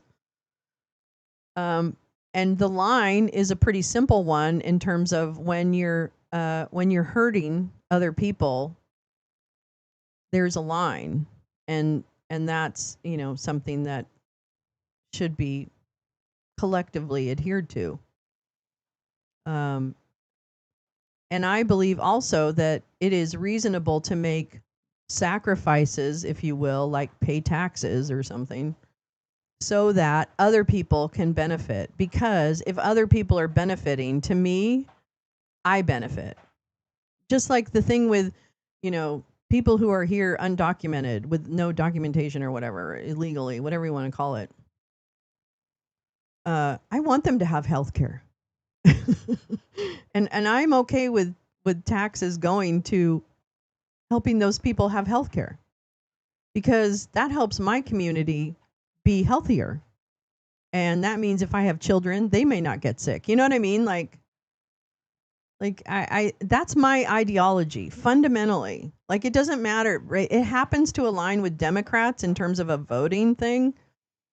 But I don't think of myself as a Democrat. I'm not following a person. I'm not following an institution. I'm following who is speaking the most sense about how they perceive human rights. And from human rights, I think, flows a lot of civil rights and your ability to exist, whether you're trans or cis or whatever. But that the minute, there are established and hopefully not very spicy lines that you don't cross. And it's like using the N-word or something like that. It's not okay to do that. It's not okay to do that if you're using it as well. First of all, if you're not black, you should never. I don't begrudge in the black community if they're going to use that word in arts or interacting. That's not my business. See, that's my part of my ideology, is that's not my business. But when white people are using that word, it is inherently racist and denigrating. And so for those reasons, it is very easy for me not to use that. Right? So those are the kinds of language things, that I that's what I want. That's my ideology. And I don't think that's real spicy. I don't think that's real, I don't know. I mean, I really just want people to be fully existing, not even tolerated. There's nothing about tolerating people. That's bullshit. That implies that there's a center from which you look out and apply it to everyone else. That's centering yourself, and that's most likely white privilege. But, so I do puzzle why my ideology is so offensive. I mean, I get called evil. People hope I get attacked. People hope I get shot. I mean, there's like real people that really think those things about me. And I always kind of go, why? Because I know I can be an asshole. Don't get me wrong. I can be a fucking bitch. And I had a reputation of doing that when I was a troll on the convoy stuff and other stuff. I mean, I was banned everywhere, and because people didn't want to put up with my shit. Right? Like, I get it. I understand. But at the end of the day, I don't think what I want is different from what people who say freedom, I don't think it's actually, that's what I want. I want freedom. And that doesn't mean, oh, you can be gay, but I just don't want to see it. That's not accepting. Okay. That's not actually the point. You haven't gone far enough. You have not gone far enough. If you say, oh, well, I just don't want to see them, or don't come to my kids or something weird like that. Which I think says more about the person saying it than it does for, freedom. Than it does for, whatever. Yeah, freedom and common sense. And common sense, also implies that there's that there's a perspective that what is common, right? What is common amongst us. So, I don't know. I'm always just like thinking about that stuff. It's just one of those. I might explain why I'm single. Hey, Scott, how you doing? Hey, honey. Anyway, it's all very interesting to me. Very, very interesting to me. I don't know. All right, let's read some more. Hold on. Let's read some more. Oh, here we go. I gotta finish my baby voice stuff. Oh boy. I think depravity is in the eye of the beholder. Exactly, Grace Lisa. Did yours go away? Ours moved to an ostrich farm. I heard. Ours have pretty much gone away. Santa pops up once in a while because he's really trying to make this pastor thing, this online pastor thing work. Santa was the lead of part of the convoy at a certain point, in case you're confused as to who these people are. But no, and the rest of them, the only ones that I ever see pop up on my homepage, which is truly, it happens still way too often, are just beefing with each other over stuff that really doesn't matter. But there we go. Oh my God, Examine Yourself Ministries is the boringest, worst. Is that the guy who was the pedophile outlaw? Was that Outlaw Ministries at one point? Oh, Santa. He is boring. And you know what the thing? Oh, Santa. No, he is boring because the 2 times that I've gone to that, the 2 times that I've seen him go live and I went to it, he was glitching. He was oh no, not examining himself. No, hell no. But he was glitching the whole time. And I'm like, okay, this is stupid. Like, who would want to watch this? Like, you're basically frozen. Carol Burton's the only one that is still like engaged at this point, and that's not saying much because she's always engaged. I think she wanted Santa. I secretly think that. I guess not so secretly now. But anyway, I digress. But I don't know. I just think it's interesting. I don't know what the answer is. I really don't. But I do think, I really wish they hadn't gotten into power, because I think this is going to put us so much farther behind any progress towards a more perfect union. No, he didn't. He went to the Philippines and had a girlfriend for a while. And then he came back, I think. Saving the power of buffering or suffering. Oh, you meant suffering. I thought you meant buffering, because that's what he's been doing. Though his buffering has not changed him. What is that 666 chip called? What's that? Oh, Neuralink. Neuralink. That's what you're thinking of, not Neuralace. Neuralace isn't perfect.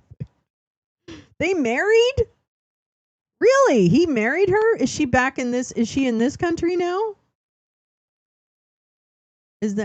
Wow. Oh, honey, why'd you marry him? God, he's such an awful person. I'm sure he's not nice, if you know what I mean. No, they didn't marry. Oh no. Or is he in the Philippines still? Anyway, maybe that's why his thing's buffering. I thought. She's there. Oh, okay. Oh, okay. Oh, all right. Oops, I have not had this on live. I'm so silly. Deathbed mom. Oh, that's too bad. That's too bad. And cellulitis. What? Cellulitis. Sorry. Oh my god, these characters were so fucking weird. I just can't. I can't with these guys. Penis shaped deathbed. Oh wait, his mom is on her deathbed? Oh. You know, it's funny. I was just looking at pictures the other day. Wait, hold on. Let me go back to 2022. Because I have it. Hold on. Where is it? Shit. Hold on. This is going to be worth it. Trust me. Oh, look. Katie Britt's trying to talk to somebody. I don't know what she's talking about. Oh, man. I know I have this.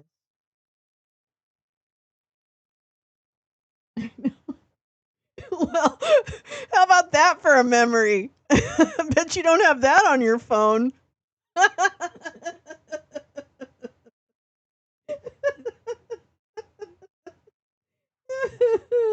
of these are so funny.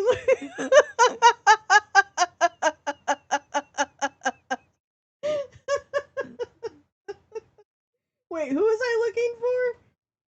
Wait, who was I looking for? Wait, who was I looking for? Oh, Sienna's mom. Oh, here it is. I'm going to tell you, I'm upset at the people who created this because they fucking sided with fucking people who tried to trick me and put my fuck them, fuck all the people involved in this. But, you know, like, you should apologize to me, the person who created this, because you sided with people who stalked me and doxed me and shit like that. So you shouldn't have sat by silently to do that, you stupid motherfucker. But anyway, that's Santa's mom.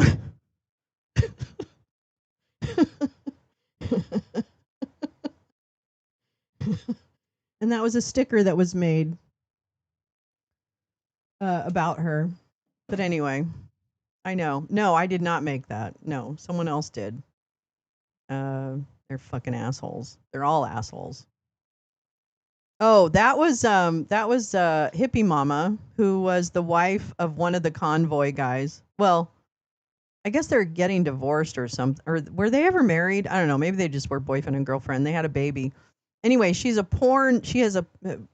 she's a sex worker, but she had a porn site where she would do like role play kind of stuff. Role play. Yeah, 1 star.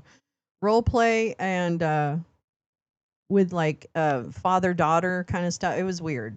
So anyway, I don't care about the sex work. She's just a terrible person anyway, right? Outside of her sex work. Oh no, I mean it. Yeah, no, I agree. I see what you did there. Anyway, but there's others too. Okay. You know, do not fucking trick me into being your friend and then lie about how you betrayed me. And to this day, you fucking talk about me as if you don't like me, but you don't even fucking know who I am. So fuck them all. Anyways. Oh, yeah. Whatever. The whole group.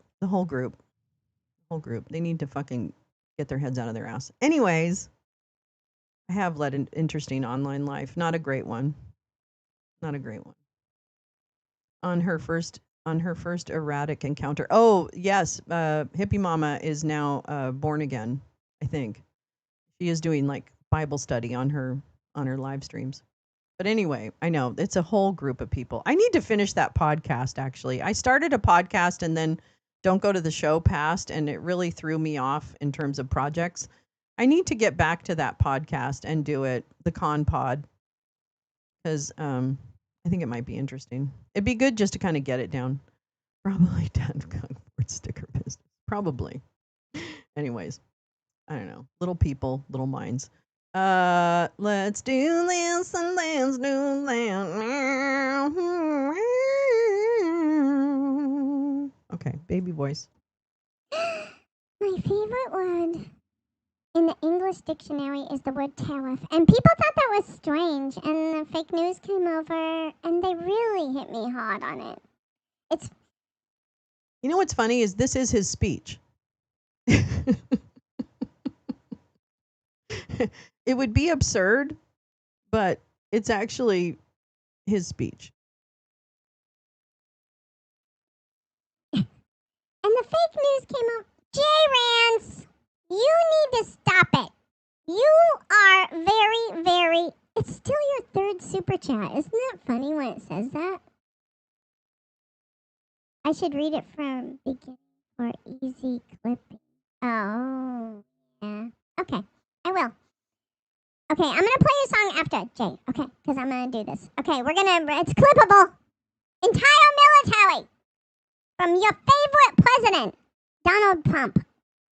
CC Petey Hegseth, the best warfighter on the planet. No song. Okay. All right, that's fine. There's no going past it.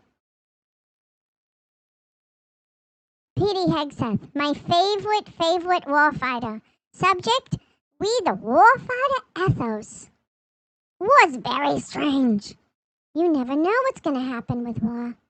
To me, it was always the Gulf of America. I could never understand. We have 92% of the frontage. And for years, actually 350 years, they were there before us. It was called the Gulf of Mexico. I just had this idea. I'm looking at a map, and I'm saying, we have most of the frontage. Why is this the Gulf of Mexico? Why isn't it the Gulf of America? And I made the change, and it went smoothly. Check it. The name is the Gulf of America. Google Maps changed the name. Everybody did. But AP wouldn't. And then we went in court. How about that? Isn't that so cool? Even though we really did. But don't Google that. You know, when I have a general and I have to sign for a general, because we have beautiful paper, gorgeous paper, I said, throw a little more gold on it. They deserve it. I want the A paper, not the D paper. We used to sign a piece of garbage. I said, this man's going to be a general, right? Yeah? I don't want to use that. I want to use the big, beautiful foam paper. My favorite word in the English dictionary is the word tariff. And people thought that was really strange. And the fake news came over and they really hit me hard on it. They said, what about love? What about religion? What about God? What about your life? What about your family? I got killed when I said tariff is my favorite word, so I changed it. It's now my 5th favorite word. So I changed it. And I'm okay with that. But they hit me hard. I bet it is. I mean, when you look at... The other day, they had 31 billion that they found. 31 billion. So we found 31 billion, and we're not sure from where it came. A gentleman came in, a financial guy. A suit, central casting. I said, well, what does that mean? He said, we don't know where it came. I said, check the tariff shelf. No, sir. The tariffs haven't started in that sector yet. I said, yes, they have. They started 7 weeks ago. Check it. Comes back 20 minutes later. Sir, you're right. Came from tariff off saying he had tears in his eyes. 31 billion! That's enough to buy a lot of battleships, Admiral, to use an old term. I think we should maybe start thinking about battleships.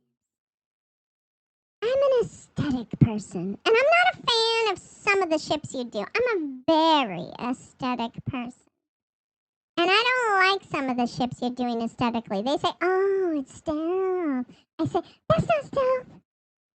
An ugly ship is not necessary in order to say you're stealth. By the way, the B-2 bombers were incredible. We're actually considering the concept of a battleship. Solid steel, not aluminum.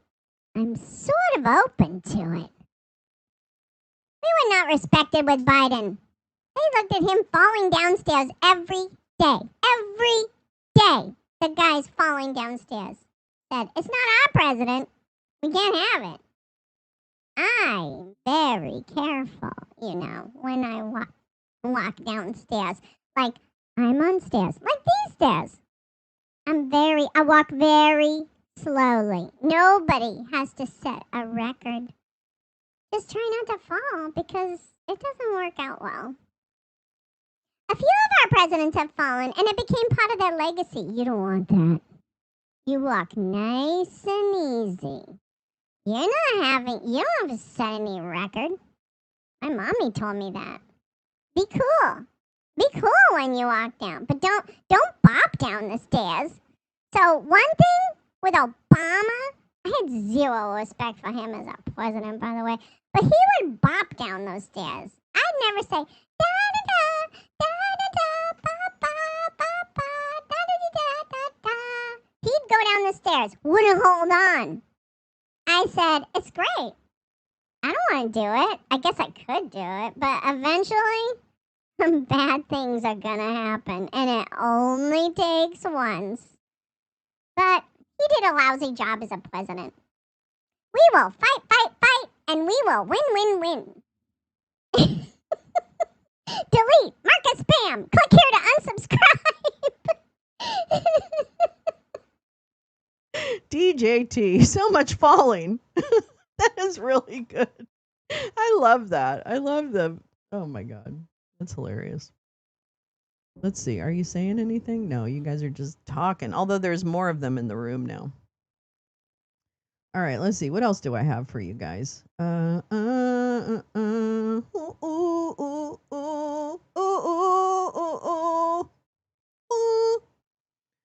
This is something. Oh, why? Well, we'll read this. There's this nice lady. She's an artist. Julie Morangello, a self-employed artist in her studio in Stonington, Maine. She currently pays $460 a month for her health insurance, but that amount is contingent on subsidies that the Republican-controlled Congress may not extend. Why Obamacare bills may double next year. Extensive subsidies that reduce premium costs for millions are set to expire unless Congress extends them. That's what's on the line. And it's important because they're already really expensive. I'm sorry.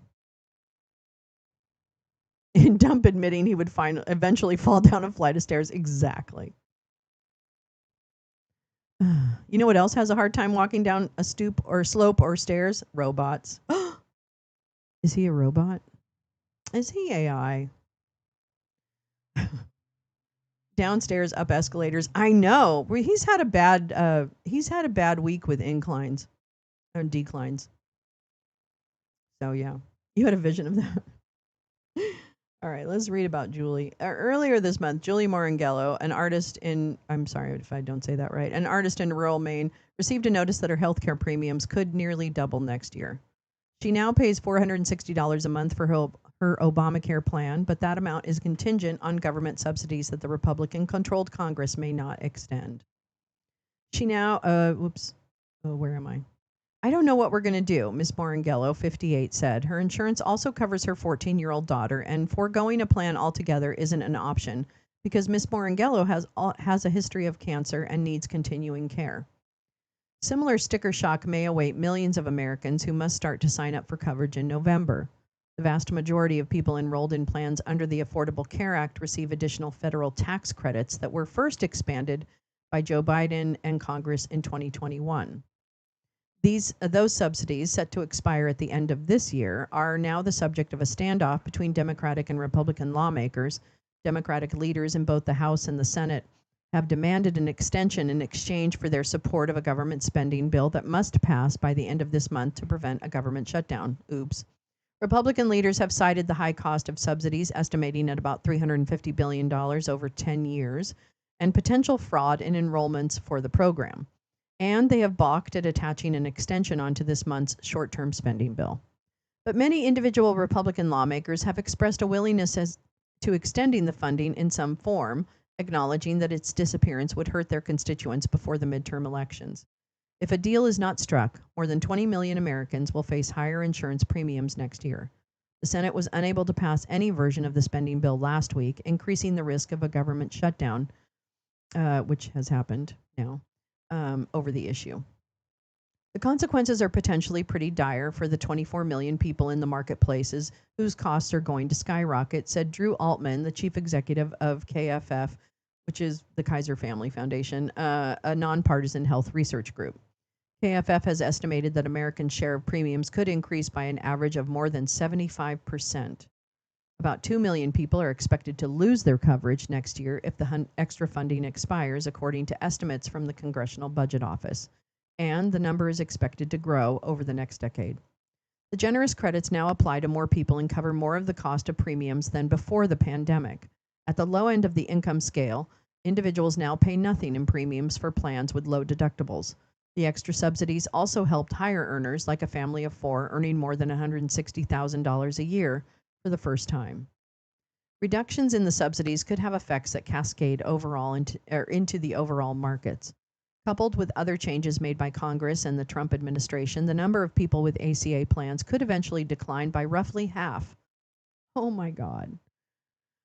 Ooh. With states like Florida and Texas seeing the most significant drops, according to an analysis by the actuarial firm Wakely Consulting, before Republicans passed their major tax and domestic policy bill this summer.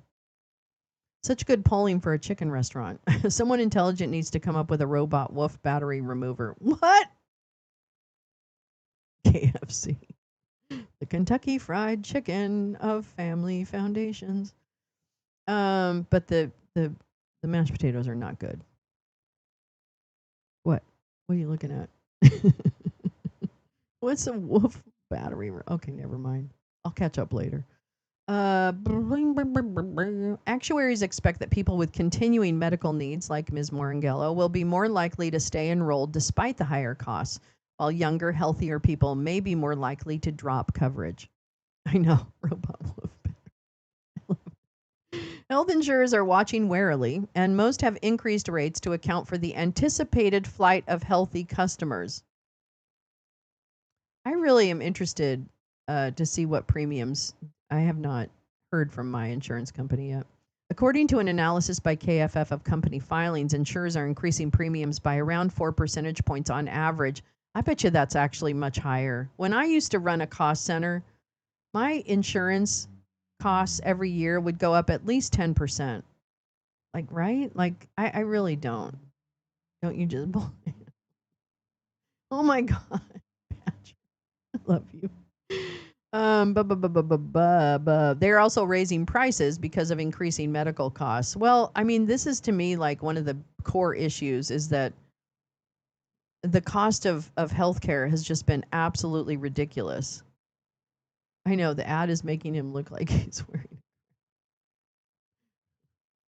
Okay. Other recent Dump administration actions could erode signups among younger, healthier people. Health officials recently embraced less comprehensive forms of insurance that were not as expensive. They have also initiated rules that make it more complicated to enroll in Obamacare plans and harder to renew at the end of the year. Why? Why? See, this is what I don't. This goes back to the ideology. Like, what in the fuck? How can anyone think that that's a good idea? I just don't understand it. Like, I would think you would want. I don't get this. I don't know. Okay. Okay. No one expects the Obamacare market to collapse, but after next year, experts warn some insurers are likely to think twice about whether to sell plans in some markets, and choices could decline. In May, Aetna, the insurer owned by CVS Health, talk about antitrust, decided to leave the Obamacare markets altogether, though it only covered about 1 million people nationwide. Well, that's a lot of people. Oh, wait, here. Proceed to S2882. The motion is entered. The clerk will report the motion to invoke cloture. Cloture motion. We, the undersigned senators, in accordance with the provisions of Rule 22 of the Standing Rules of the Senate, do hereby move to bring to a close debate on the motion to proceed to calendar number 168, H.R. 5371, an act making continuing appropriations and extensions for the fiscal year 2026 and for other purposes, signed by 17 senators. Under the previous order, the mandatory quorum call under Rule 22 has been waived. The question is it the sense of the Senate that debate on the motion to proceed to H.R. 5371, an act making continuing appropriations and extensions for fiscal year 2026 and for other purposes, shall be brought to a close. The ayes and nays are mandatory under the rule. The clerk will call the roll. I keep Ms. thinking of a Alsobrooks, wolf, Ms. not a wolf. Baldwin, Mr. Banks, Mr. Barrasso. All right, they're going to do that thing. All right, they're voting again. I wonder if there's actually any changes to it, though. That's what I don't know. Fiscal year 26. Fiscal year 26. This is the vote on cloture. Yes, to end debate. That I looked that up. I looked it up. La la la la la la. All right, what do we got? We got anything? I'm just checking the live stuff to see if there's anything crazy. I'm crazy for feeling so lonely. I can't sing that high. Ooh. Mr. Bennett. What? Mrs. Blackburn. Mr. Blumenthal. Ms. Blunt Rochester. Mr. Booker. Mr. Bozeman. Mrs. Britt. Mr. Budd. Ms. Cantwell. Mrs. Capito. They're all Mr. wolves, Cassidy. Ms. Collins. She's very concerned. A new not favorite word, cloture. Exactly. Why didn't they just say Mr. closure? Coons, Mr. Cornyn, Ms. Cortez Masto, Ms. Mr. Cortez Cotton. What'd you vote? You voted yes last night. Mr. Kramer, Mr. Crapo, Mr. Cruz. Well, it must be Mr. Kramer with a Curtis. C. I didn't realize that. Mr. Daines, Ms. Duckworth. Okay, I'm gonna. Mr. Since it's not really adding value, you're not really adding value right now. Okay, girls. All right, let's do some more reading. Standing rules of the Senate. Ah, thank you, oomph, yeah. Oh, good. I'm gonna read them all. Well, okay. How many pages is this? How many pages are we talking about? Oh my God, you get to read the whole thing. Okay, it's probably a lot. That's fine. Thank you so much. I really want to read that. I really want to read that. Yeah, yeah, yeah, yeah.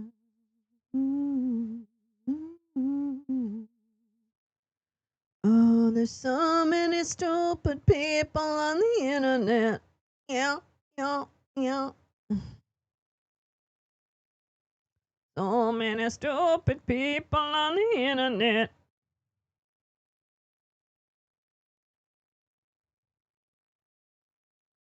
No. Where's Max? Where's Max this morning? Oh, there she is. Oh my God, Max, I feel like I didn't see. Did you come in earlier? Oh my God, I'm losing my mind. A little crazy. Pentagon plans widespread random polygraphs, NDAs to staunch leaks. Oh my God, really? Thousands of uniformed and civilian officials would be required to sign non-disclosure agreements and take the detector. This is so weird.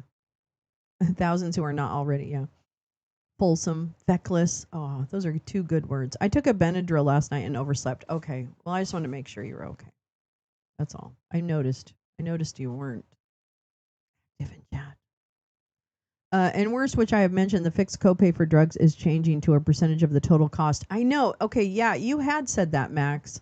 I really need to understand more about what these changes are. Jay Rance said she didn't want a song. So I know she does need a song because that was way too much money. Way too much. Way. No song, Jason. Jay's like, no song. Okay.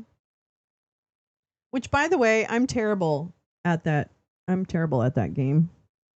Mortal Kombat. I suck really bad. I just can't. I don't have, I just keep pushing buttons and it's like, whatever. Can donor decide that?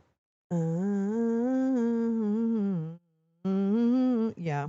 Yep. Donor can decide. Yep. I remembered why I don't smoke much anymore. I'm multitasking. Contractor sending me photos, yes, of molding for my picture rail. Nice. Priorities. You know what? It's all priorities. I'm sorry. If you've got something fun like that happening, fucking celebrate. Ooh, ooh, ooh, ooh. Sounds like telling you what to do. I'm fine with it. Donor's choice. I've got to give up some control somewhere. No, I'm just kidding. Okay, let me see what I have other things. Now stop it, because I have other things. I kind of want to check out this document a little bit. What if a robust carny? What does cloture mean for you guys? What does that mean for you guys in Canada? Well, shit, if you want to hear the song, I'm not going to. Well, no, I'm not going to. No. Now I don't know what to do. Okay. I'm going to read this. I don't understand this first part. Postcard dated June 19th, 2025, on file in Chambers. This is from the AP's case. Wait, is it? Okay, well, anyway. Same thing, different spelling. It's a limit on debate. Ah, yes. Okay. I get it.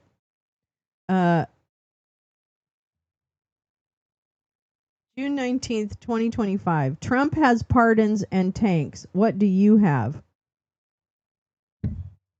Dear Mr. or Ms. Anonymous, alone I have nothing but my sense of duty. Together, we the people of the United States, you and me, have our magnificent Constitution. Here's how that works out in a specific case. I don't know what this postcard was, but okay, we'll probably see. Anyway, so this is the District of Massachusetts, United States District Court.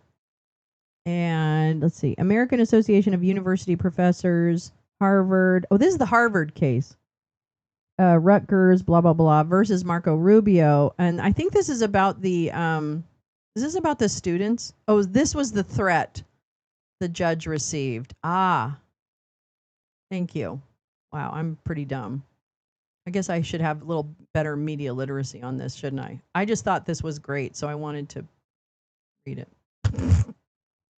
Now I feel kind of stupid, but anyway. Well, now I feel dumb. Okay, let me see if we can kind of see it. All right, findings and fact and rulings of law pursuant to blah, blah, blah, blah, blah. Proposed by Congress in 1789 and ratified in 1791, the First Amendment to the Constitution of the United States. Its words carved in New Hampshire granite on the exterior of the very courthouse in which this court sits provides, Congress shall make no law respecting an establishment of religion or prohibiting the free exercise thereof or abridging the freedom of speech or of the press or the right of the people peaceably to assemble and to petition the government for a redress of grievances. That is a good part. On January 20th, 2025, the first day of President Donald Trump's second term in office, he promulgated 26 executive orders. Executive Order 14149, entitled Restoring the Freedom of Speech and Ending Federal Censorship, ostensibly issued to reverse conduct of his predecessor, barred federal officials from any conduct that would unconstitutionally abridge the free speech of any American citizen. President Trump here makes clear that in his view, the First Amendment's protection of freedom of speech applies to American citizens alone and to an unconstitutionally narrow view of citizenship at that. This case, perhaps the most important ever to fall within the jurisdiction of this district court, squarely presents the issue whether non-citizens lawfully present here in the United States actually have the same free speech rights as the rest of us. The court answers this constitutional question unequivocally, yes, they do. No law means no law. The First Amendment does not draw President Trump's invidious distinction and is not to be found in our history or jurisprudence. No one's freedom of speech is unlimited, of course, but these limits are the same for both citizens and non-citizens alike. With this Constitution ruling firmly undergirding its approach, the court has here held a full hearing and a 9-day bench trial on the issue of whether the rights of these plaintiffs to constitutional freedom of speech have been unconstitutionally chilled by the deliberate conduct of any or all of these public official defendants. The court heard 15 witnesses and admitted 250 exhibits consisting of documents, photographs, and video clips. Having carefully considered the entirety of the records, this court finds by clear and convincing evidence that the Secretary of Homeland Security, Krispy Noem, and the Secretary of State, Little Marco, together with the subordinate officials and agents of each of them, deliberately and with purposeful aforethought, did so concert their actions and those of their two departments intentionally to chill the rights of freedom of speech and peacefully assemble of the non-citizen plaintiff members of the plaintiff associations. What remains after issuing this opinion is to consider what, if anything, may be done to remedy these constitutional violations. Boy, this administration is really going to go down. I mean, I hope there's some, accountability. I don't know if that's really going to happen, but boy, do I hope there is. Nice blueberry muffin. Actually, there is but little dispute over the facts. Here they are. AAUP is a nonprofit membership association and labor union of faculty, graduate students, and other academic professionals with chapters at universities across the country. As AAUP's general counsel, Professor Dubal, sorry, couldn't see that, testified, AAUP is one of the nation's oldest professional organizations that represents faculty and graduate student workers at universities and colleges in the United States. AAUP's goal is to define and protect academic freedom and shared governance principles. Central to its mission since 1915 is to protect its members' rights to engage in extramural speech. That is, speech made purely as a citizen, not as a researcher or scholar. And then there's more AAUP stuff. And then here, the Middle East Studies Association, MESA, is the largest international organization that focuses on Middle East studies. And we've had the conversation about Middle East, which I think is really still an interesting, again, language. Love language. The Middle East, okay, so according to its website, its mission is to foster the study of the Middle East to promote high standards of scholarship and teaching and encourage public understanding of the region and its peoples through programs, publications, and services. MESA Strategic Plan 21-25, blah, blah, blah, blah, blah. The relevant immigration and national, okay, so these are just going through the statutes, foreign policy reasons making a non-citizen excludable. Let me see this.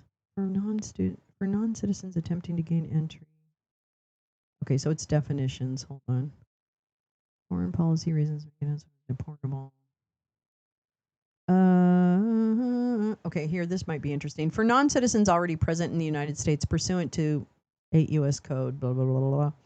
A non-citizen whose presence or activities in the United States the Secretary of State has reasonable ground to believe would have potentially serious adverse foreign policy consequences for the United States is deportable.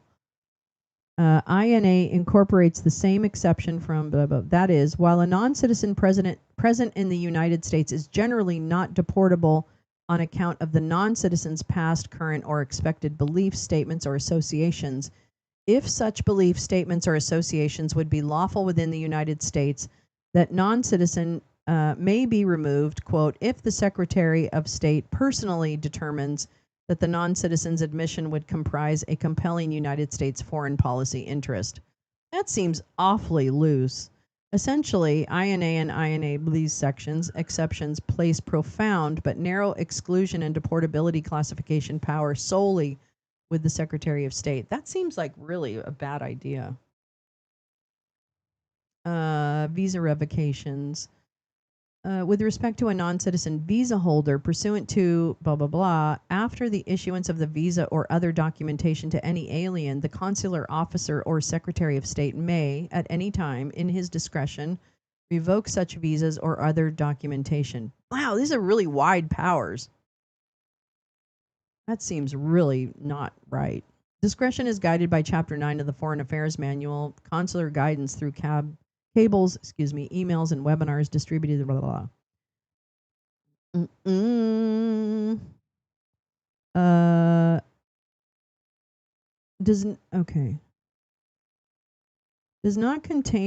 INA does not contain a provision with respect to revocations of visas based upon past, current, or expected beliefs, statements, or associations, if such belief statements or associations would be lawful.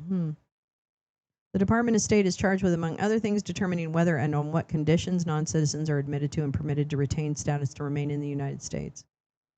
I just don't understand why it's with one person. Peace, love. How you doing? I don't understand why it's like one person has the power. That never feels like a good idea, ever. Like ever. Let's see. This is the Department of Homeland Security. The Department of Homeland Security is responsible for, among other things, the protection of the United States from internal threats, just as the Department of Defense, war, protects the nation from external threats. I mean, in word only, not in deed. The Department of Homeland Security is headed by the defendant, Secretary Crispy Nome, a presidential appointee and Senate-confirmed cabinet member. DHS oversees blah, blah, blah, blah, blah. Okay, so their mission. Let's see, HSI. Oh, Homeland Security Investigations. These are the fake cops that shot me in the back. That's who those are. Assholes. Assistant Director of the National Security Division of ICE, Andre Watson, is the senior most ranking official at the National Security Division. Okay, so this is just all the defendants. Okay.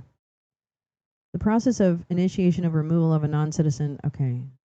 This is the process of removing.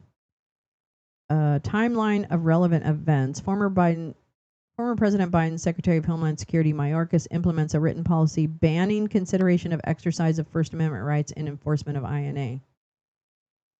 Mayorkas has issued a memorandum saying, we must exercise our discretionary authority in a way that protects civil rights and civil liberties. The integrity of our work and our department depend on it. A non-citizen's race, religion, gender, sexual orientation, or gender identity, national origin, or political associations shall never be factors in deciding to take enforcement action. See, this sounds really great. This sounds really great. You know? Like, I have my problems with Mayorkas too. Believe me. No, there's no perfection in that administration whatsoever. Aw, thanks, Meowing Star. Been listening. Just processing some hard information about a group of abusers and their network of cover-up in one of my communities. Oh, Meowing Star, I'm so sorry. I'm telling you, it's so hard. It's so hard. Oh, I'm glad you're able to listen in. Hopefully I can distract a little. A non-citizen's exercise of their First Amendment rights also should never be a factor in deciding to take enforcement action. We must ensure that enforcement actions are not discriminatory and do not lead to inequitable outcomes. This sounds so amazing. Like that's all we want. I don't know. Can we just be human? Can we just be human? October 7th, 2023 terror attack in Israel. According to 2023 report, October 7th, Hamas, blah, blah, blah. Oh, so this goes over the reports coming out of Israel and describes that. Demonstrations on college campuses across the United States ensued, many of which were pro-Palestine, anti-Israel. Many protesters were non-citizens, many here on non-immigrant visas or lawful permanent resident status. So-called green holders of the United States. In the wake of the October 23rd, 2023 Hamas terror attack, the foreign policy of the United States under the Biden administration was staunchly pro-Israel. That's unfortunately true. This foreign policy has continued under the Trump administration. If anything, it has become even more strongly pro-Israel, following in virtual lockstep the foreign policy of the State of Israel. Let's see. Then January 2025, executive orders issued that blend legally protected speech and unprotected speech. Executive Order 14161. January 20th, upon President Trump's inauguration, he issued Executive Order 14161 entitled Protecting the United States from Foreign Terrorists and Other National Security and Public Safety Threats. Oh, dear. The president declared that it is the policy of the United States to protect its citizens from aliens who intend to commit terrorist attacks, threaten our national security, espouse hateful ideology, or otherwise exploit the immigration laws for malevolent purposes. That executive order further states that the United States must ensure that admitted aliens and aliens otherwise already present in the United States do not bear hostile attitudes towards its citizens, culture, government, institutions, or founding principles. So it is illegal in their mind, in the State Department's mind under Dump, that you cannot even bear a whatever hostile means. Hostile sounds like a feeling, okay? That sounds like a feeling word. This is why another thing that I love to look for is where are the feeling words and where are the fact-based words, right? And to me, when you use words like hostile, like, you know, I'm sure there's a, whatever the grammatical term is for that, I don't know. Descript, I don't know. Bears have hostile attitudes. That's true. Yeah, I believe Netanyahu, I don't even know if he's in the Epstein files. Frankly, Netanyahu's done enough that he needs to go. He needs to go. He is the drama. He is the drama. Bears hostile attitudes, and do not advocate for, aid, or support designated foreign terrorists, and other threats to our national security. That seems fairly straightforward, but that other part is very problematic. They just don't want to be told what to do. I get it. On January 29, 2025, the president issued Executive Order 14188 entitled Additional Measures to Combat Anti-Semitism. The president declared in that executive order that it shall be the policy of the United States to combat anti-Semitism vigorously, another feeling word, using all available and appropriate, another feeling word, legal tools to prosecute, remove, or otherwise hold to account, feeling word, the perpetrators of unlawful anti-Semitic harassment and violence. I think there's already laws about that. If you actually take the step of harassing and perpetrating violence, I think we have laws against that.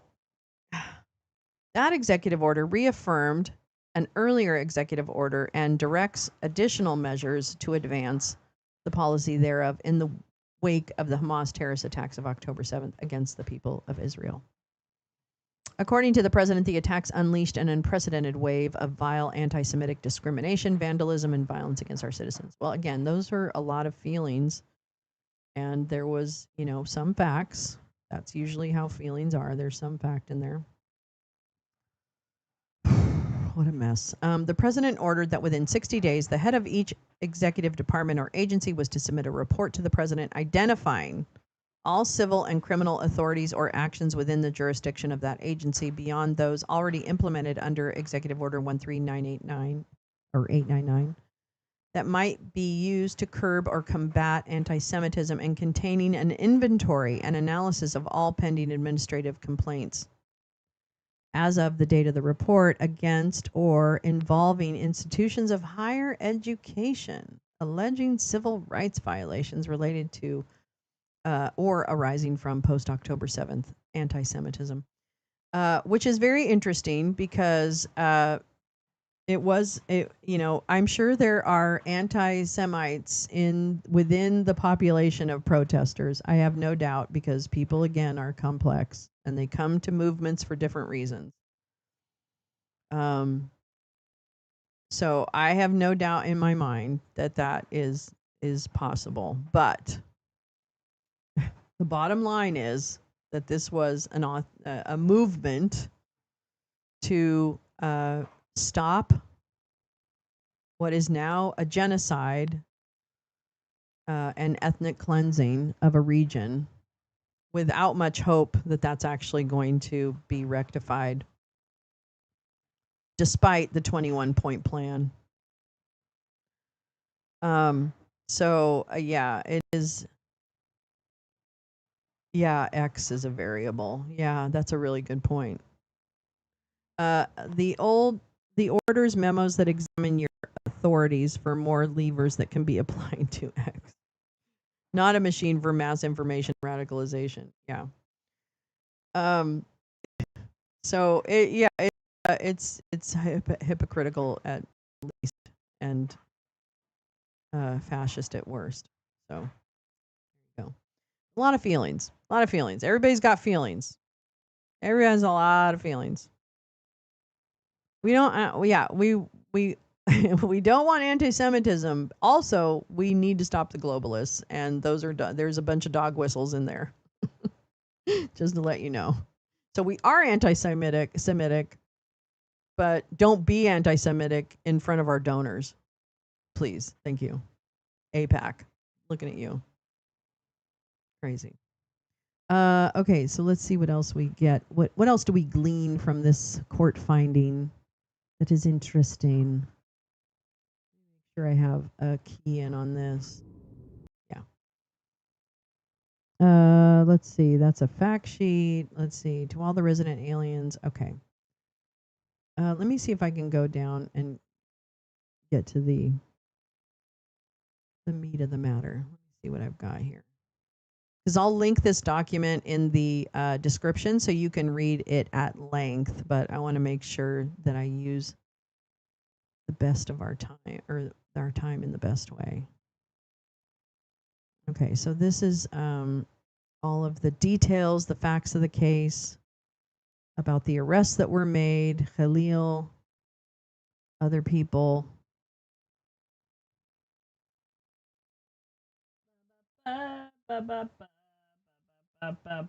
Yeah. Yeah. I just wanted to go down to the end. He seems to be winning. He ignores everything and keeps well. Okay, so this is more just facts of the case. Retribution, law firms. Oh wait, I just want to see this. Everything above in this section is necessary to the background to frame the problem this president has with the First Amendment, where things run off the rails for him is in his fixation with retribution. I am your retribution, he thundered famously when on the campaign trail. Yet government retribution for speech, precisely what has happened here. Oh my God. Well, tell us how you really feel, Mr. Judge. Is directly forbidden by the First Amendment. Duh. The president's palpable misunderstanding. Palpable misunderstanding. That's a great name for a band. That the government simply cannot seek retribution for speech he disdains poses a great threat to Americans' freedom of speech. It is at this juncture that the judiciary has robustly rebuffed the president and his administration. Let's see, they're talking about law firms, higher education, where they're going after that, going after the media. So he's citing different cases. It is these soundly reasoned decisions which today constitute the major bulwark of our right to free speech. It is upon these decisions this court relies in framing the remedy herein. For there must be a remedy, not a monetary remedy.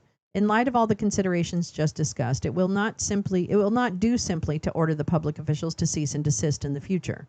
The harm here and the deprivation suffered runs far deeper. The following constraints will, however, govern the court's remedy hearing. Number one, though there is Though there is scholarship that urges otherwise, there can be no constraint of any sort on the speech of the President of the United States, be that speech statesmanlike,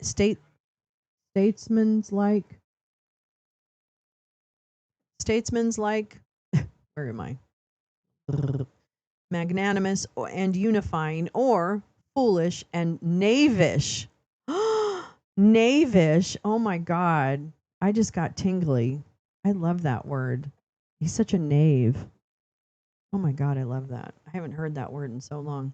As president, he has the absolute and undoubted right to speak. Indeed, no injunction of any sort may touch upon or constrain his executive powers under the law.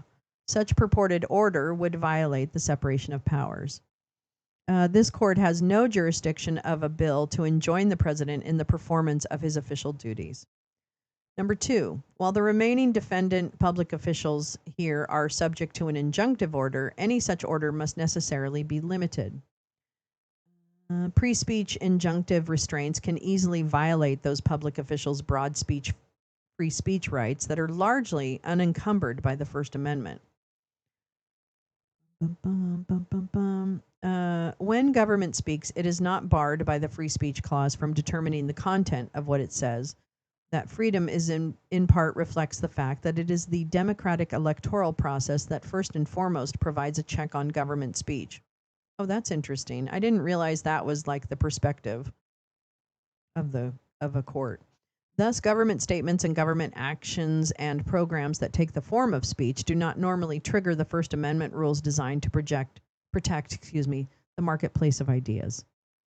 Any such overbroad injunction would be improper.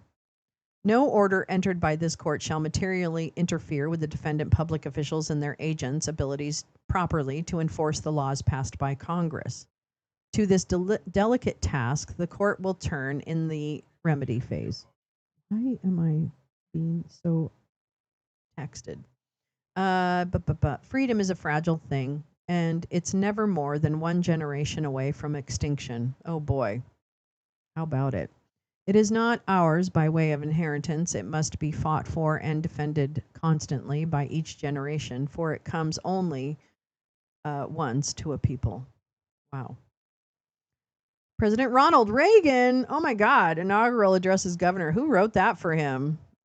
Who wrote that for him? A Kroller? Oh my God. You guys doing donuts? Are you guys doing donuts? I love that. I first heard these words of President Reagan's back in 2007 when my son quoted them in the Law Day celebration speech. Okay, that's great. Nice story. I was deeply moved and hold these words before me as I discharge judicial duties. Did Roy Cohn write that? Oh God! Wow. Oh. As I've read and reread the record in this case, listened widely, and reflected extensively, I've come to believe that President Dump truly understands and appreciates the full import of President Reagan's inspiring message. Yet I feel he has drawn from it a darker, more cynical message.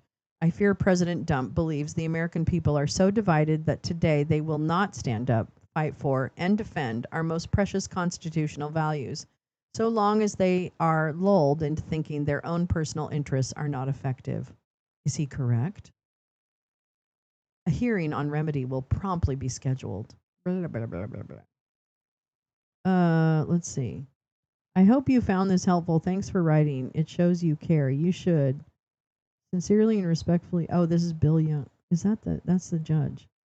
The next time you're in Boston, the postmark on the card is from the Philadelphia area. Stop in at the courthouse and watch your fellow citizens sitting as jurors reach out for justice. It is here.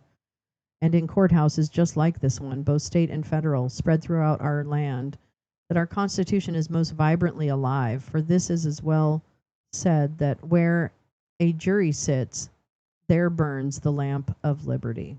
Oh, that's an interesting. It's a beautiful quote. Roy Cohn wrote the line for Reagan. I joke. I hope. I don't know. I think you might be. Never honest. There's no honesty with this administration. Okay, let me see what I got here. Oh, this one I think I'll read as well. Did I? This is the CBS News piece on the ACA. Why ACA tax credits for 22 million Americans. Actually, we did kind of read. I'll link that one in there. Let me see. Let me see. Let me see. Let me see. Oh, well, let's talk about this. How about this? Speaking of government budgets, Trump's Argentina bailout enriches one well-connected billionaire. This is I think this is this is Judd Legum's Substack. Judd Legum from a couple days ago. Cruller as a drink sounds horrible. Yeah, no. You're going to watch Angels in America? I love that. That's such a good series. God, that's such a good series. And yeah, Reagan was a fucking evil fucking bastard. A $20 billion taxpayer-funded rescue package for Argentina is a gift for a hedge fund manager with personal and professional ties to the Treasury Secretary. Oh my God, Mrs. Beasley's bestie. Rob Citrone. Hedge fund manager Rob Citrone attends a charity dinner in November 2022. Last week, Treasury Secretary Mrs. Beasley, a.k.a. Scott Bessent, announced a $20 billion package to rescue the Argentinian economy. The risky taxpayer finance deal, that's right, which involves trading U.S. dollars for Argentine pesos, has little upside for ordinary Americans. Argentina is not a significant U.S. trading partner, and its economy, long in turmoil, has little impact on the United States. We don't get oil from them? I thought we got oil. Oh, whoops. 3/5 of the Senate duly chosen and sworn, not having voted in the affirmation, the motion is not agreed to. Oh, Mr. sorry, President, everybody. Majority Leader. I enter a motion to reconsider. Motion is entered. And I ask unanimous consent that if any nominations are confirmed during today's session of the Senate, that the motion to reconsider be considered made and laid upon the table and the President be immediately notified of the Senate's action. Without objection. The clerk will report the motion to invoke cloture.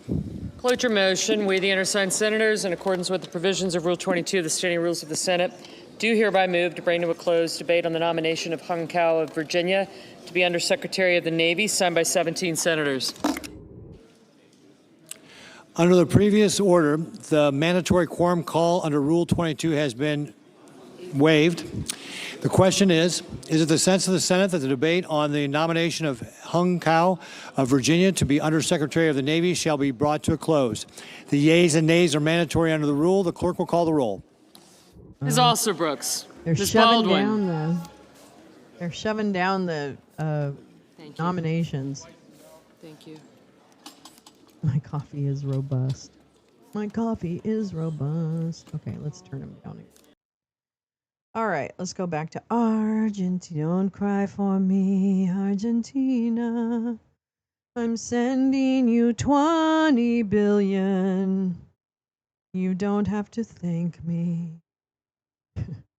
Just hide my crimes now. All right, the risky taxpayer finance deal, which involves trading, blah, blah, blah, blah, blah. Okay. However, Bessent's announcement had massive economic benefits for one American, billionaire hedge fund manager Rob Citrone, who has placed large bets on the future of the Argentine economy. Oops. Citrone, the co-founder of Discovery Capital Management, is a friend and former colleague of Bessent, Mrs. Beasley, a fact that has not been previously reported in American media outlets. Citrone, by his own account, helped make Bessent very wealthy. Since Javier Milei, which we read about last week, we read about him, we read about his interactions with Hayden Davis, who is also part of the Melania coin rug pull, if you remember. Since Javier Milei, a right-wing populist, became president of Argentina in December 2023, Citrone has invested heavily in Argentina. Citrone has bought Argentine debt and purchased equity in numerous Argentine companies that are closely tied to the performance of the overall economy. Due to Argentina's massive debt load and chaotic economic history, in 2023, the inflation rate was over 200%. Citrone purchased Argentine bonds with an interest rate of nearly 20%. Citrone has declined to detail exactly how much of the $2.8 billion he manages is invested in Argentina. And from Bloomberg, there was a headline, exclusive, Rob Citron says Argentina will lead golden decade for Latin America. Boy, whenever anyone says that, I really don't listen to them.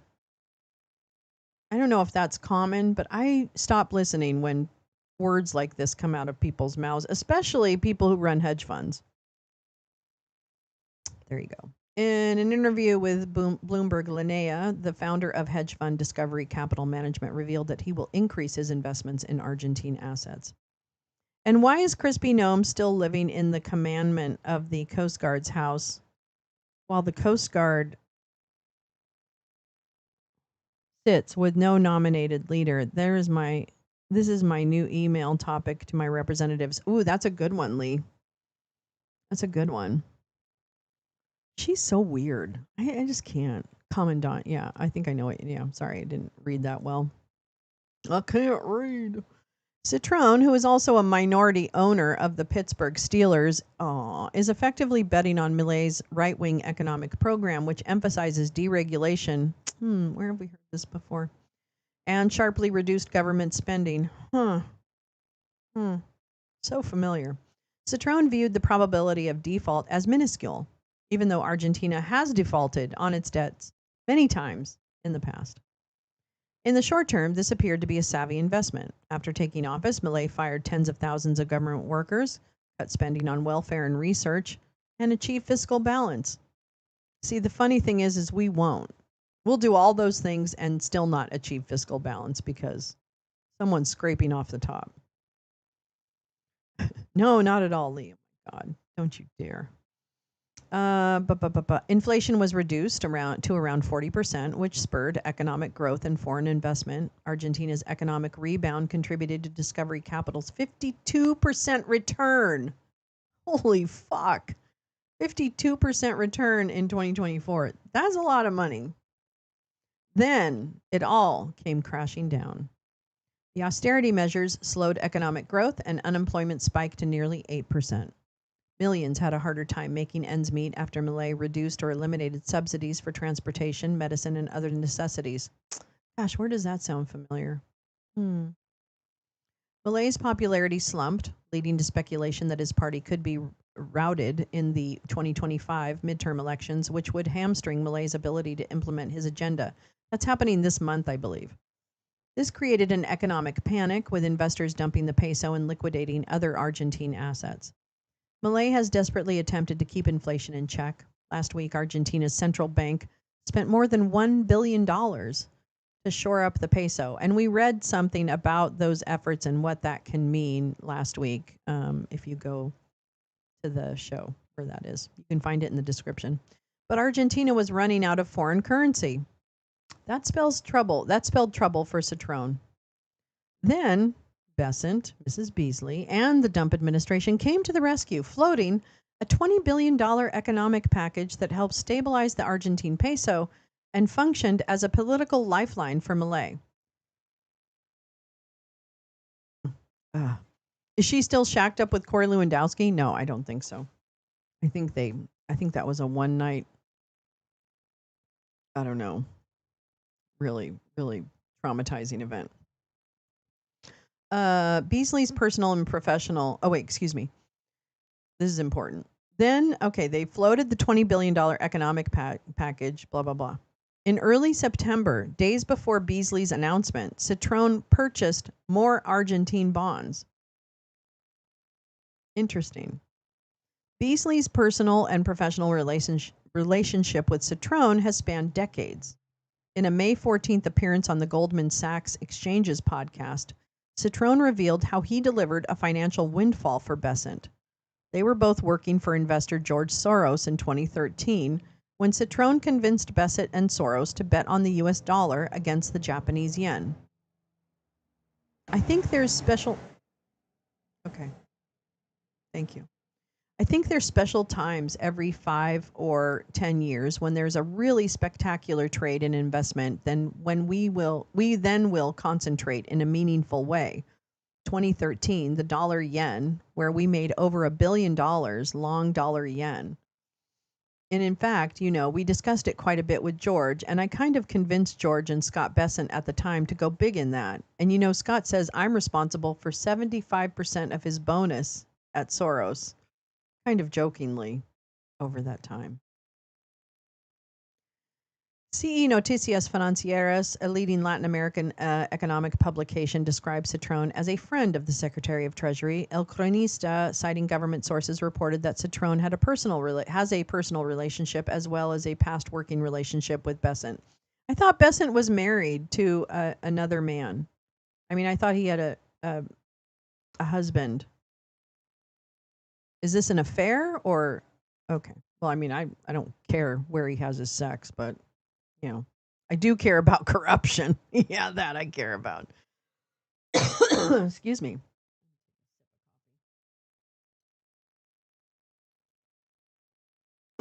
Citron has reportedly leveraged or blackmailed, his relationship with Bessent to gain access to Trump, according to CE Noticias Financieras. In November, Citron gave a case of 4 red wines to Javier Milei during his visit to Mar-a-Lago in Palm Beach in his first meeting with Trump.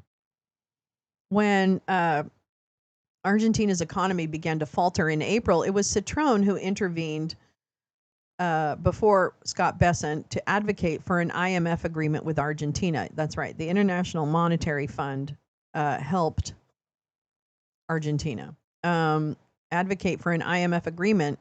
Mrs. Beasley subsequently played a role in convincing the IMF to extend a separate $20 billion currency stabilization package. Wow, he's really going to the mat for Argentina. He's going to the mat. One FEMA official described the alleged relationship as the worst kept secret. Several news, the two are still understood to be romantically involved while working together at the Department of Homeland Security.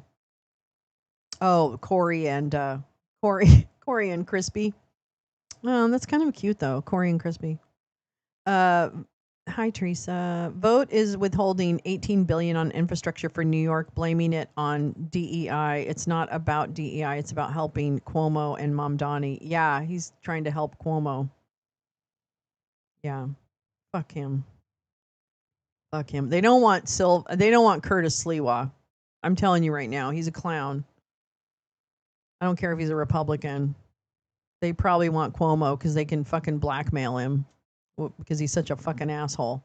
Yeah, against Mamdani. Yeah, I understand. Sorry. I didn't read that. 1 week ago, they confirmed they are dating, though married to other people. Really? Okay, well, whatever, man. Whatever floats your boat. You know what I care about? Your fucking corruption. And that has nothing to do with where you're putting your private parts. It just doesn't. Let's see.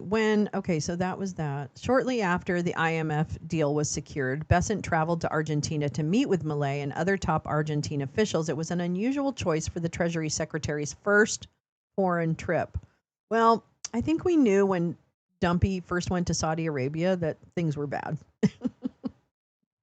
So yeah. Citron arrived in Argentina at the same time as Beasley, meeting with Milei just before Beasley. During those meetings, Bessent emphasized U.S. support for Argentina's economic agenda. Bessent's September 24th announcement thus far has had the desired impact, increasing the value of Argentine assets. Wow, that's like market manipulation, right? Isn't that market manipulation? Isn't that like insider trading? Isn't there a million things happening that are actual laws on the books here? What the fuck is happening? Like, seriously. Yeah, Crispy. Yeah, she's talking about Crispy, Gnome, and Corey Lewandowski. What?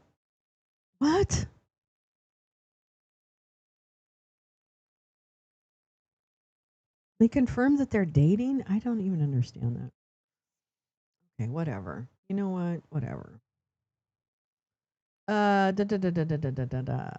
okay, here we go. Oh my God. This is like the crime. They should submit this for fucking testimony.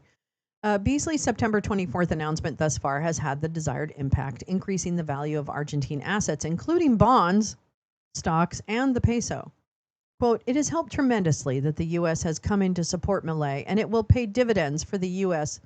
strategically, Citrone said in an interview with Bloomberg. What? What do you mean? So crazy. Whether the U.S. improves the prospects over the long term is a separate question. Propping up the value of the Argentine currency is beyond what the market will support, with yet another influx of foreign currency gives wealthy Argentines an opportunity to cash out. The Argentine elite now have the ability to convert their peso assets into dollars and move them abroad. This phenomenon, known as capital flight, is why the previous IMF bailout package proved insufficient. Discovery Capital did not return a request for comments. Argentina's MAGA lobbyists. Another overlooked aspect of the U.S. rescue package for Argentina is the role of the organizers of CPAC, an influential right-wing political group. You mean handsy Matt Schlapp?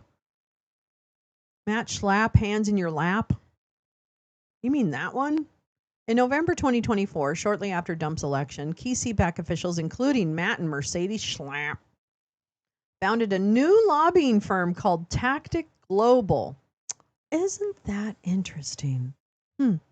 This is the same group that organized CPAC Argentina in December 2024, an event that featured Milei, Lara Trump, and other right-wing luminaries. CPAC has long played a key role in Trump's political operation and foreign influence because if you know that there's a CPAC Hungary, CPAC Argentina, there's, I think, a CPAC something else. Yeah. In February 2025, Tactic Global began representing the Argentine government as a foreign agent. Well, at least they filed. At least they filed, right? Insider trading and market manipulation are the core of the regime and its overlap of factions of backers. Yes. What is going on? Is everybody really excited? Why am I getting so many? Why is everyone texting me? Oh yeah, I gotta get ready to go. I gotta take the bus downtown. I'm taking the bus downtown. Don't, and I'm homebound. Diddly diddly dee dee diddly diddly diddly dee. Sorry. That's always what I think of when I say taking the bus downtown. Hit the like. Oh God, he's back. Look who's back. Bobby, I hope you've been listening. No, I don't need a ride. No. Yeah, insider trading and market manipulation. All right, so let's continue this. In February 2025, Tactic Global began representing the Argentine government as a foreign agent, but they filed, whoop whoop.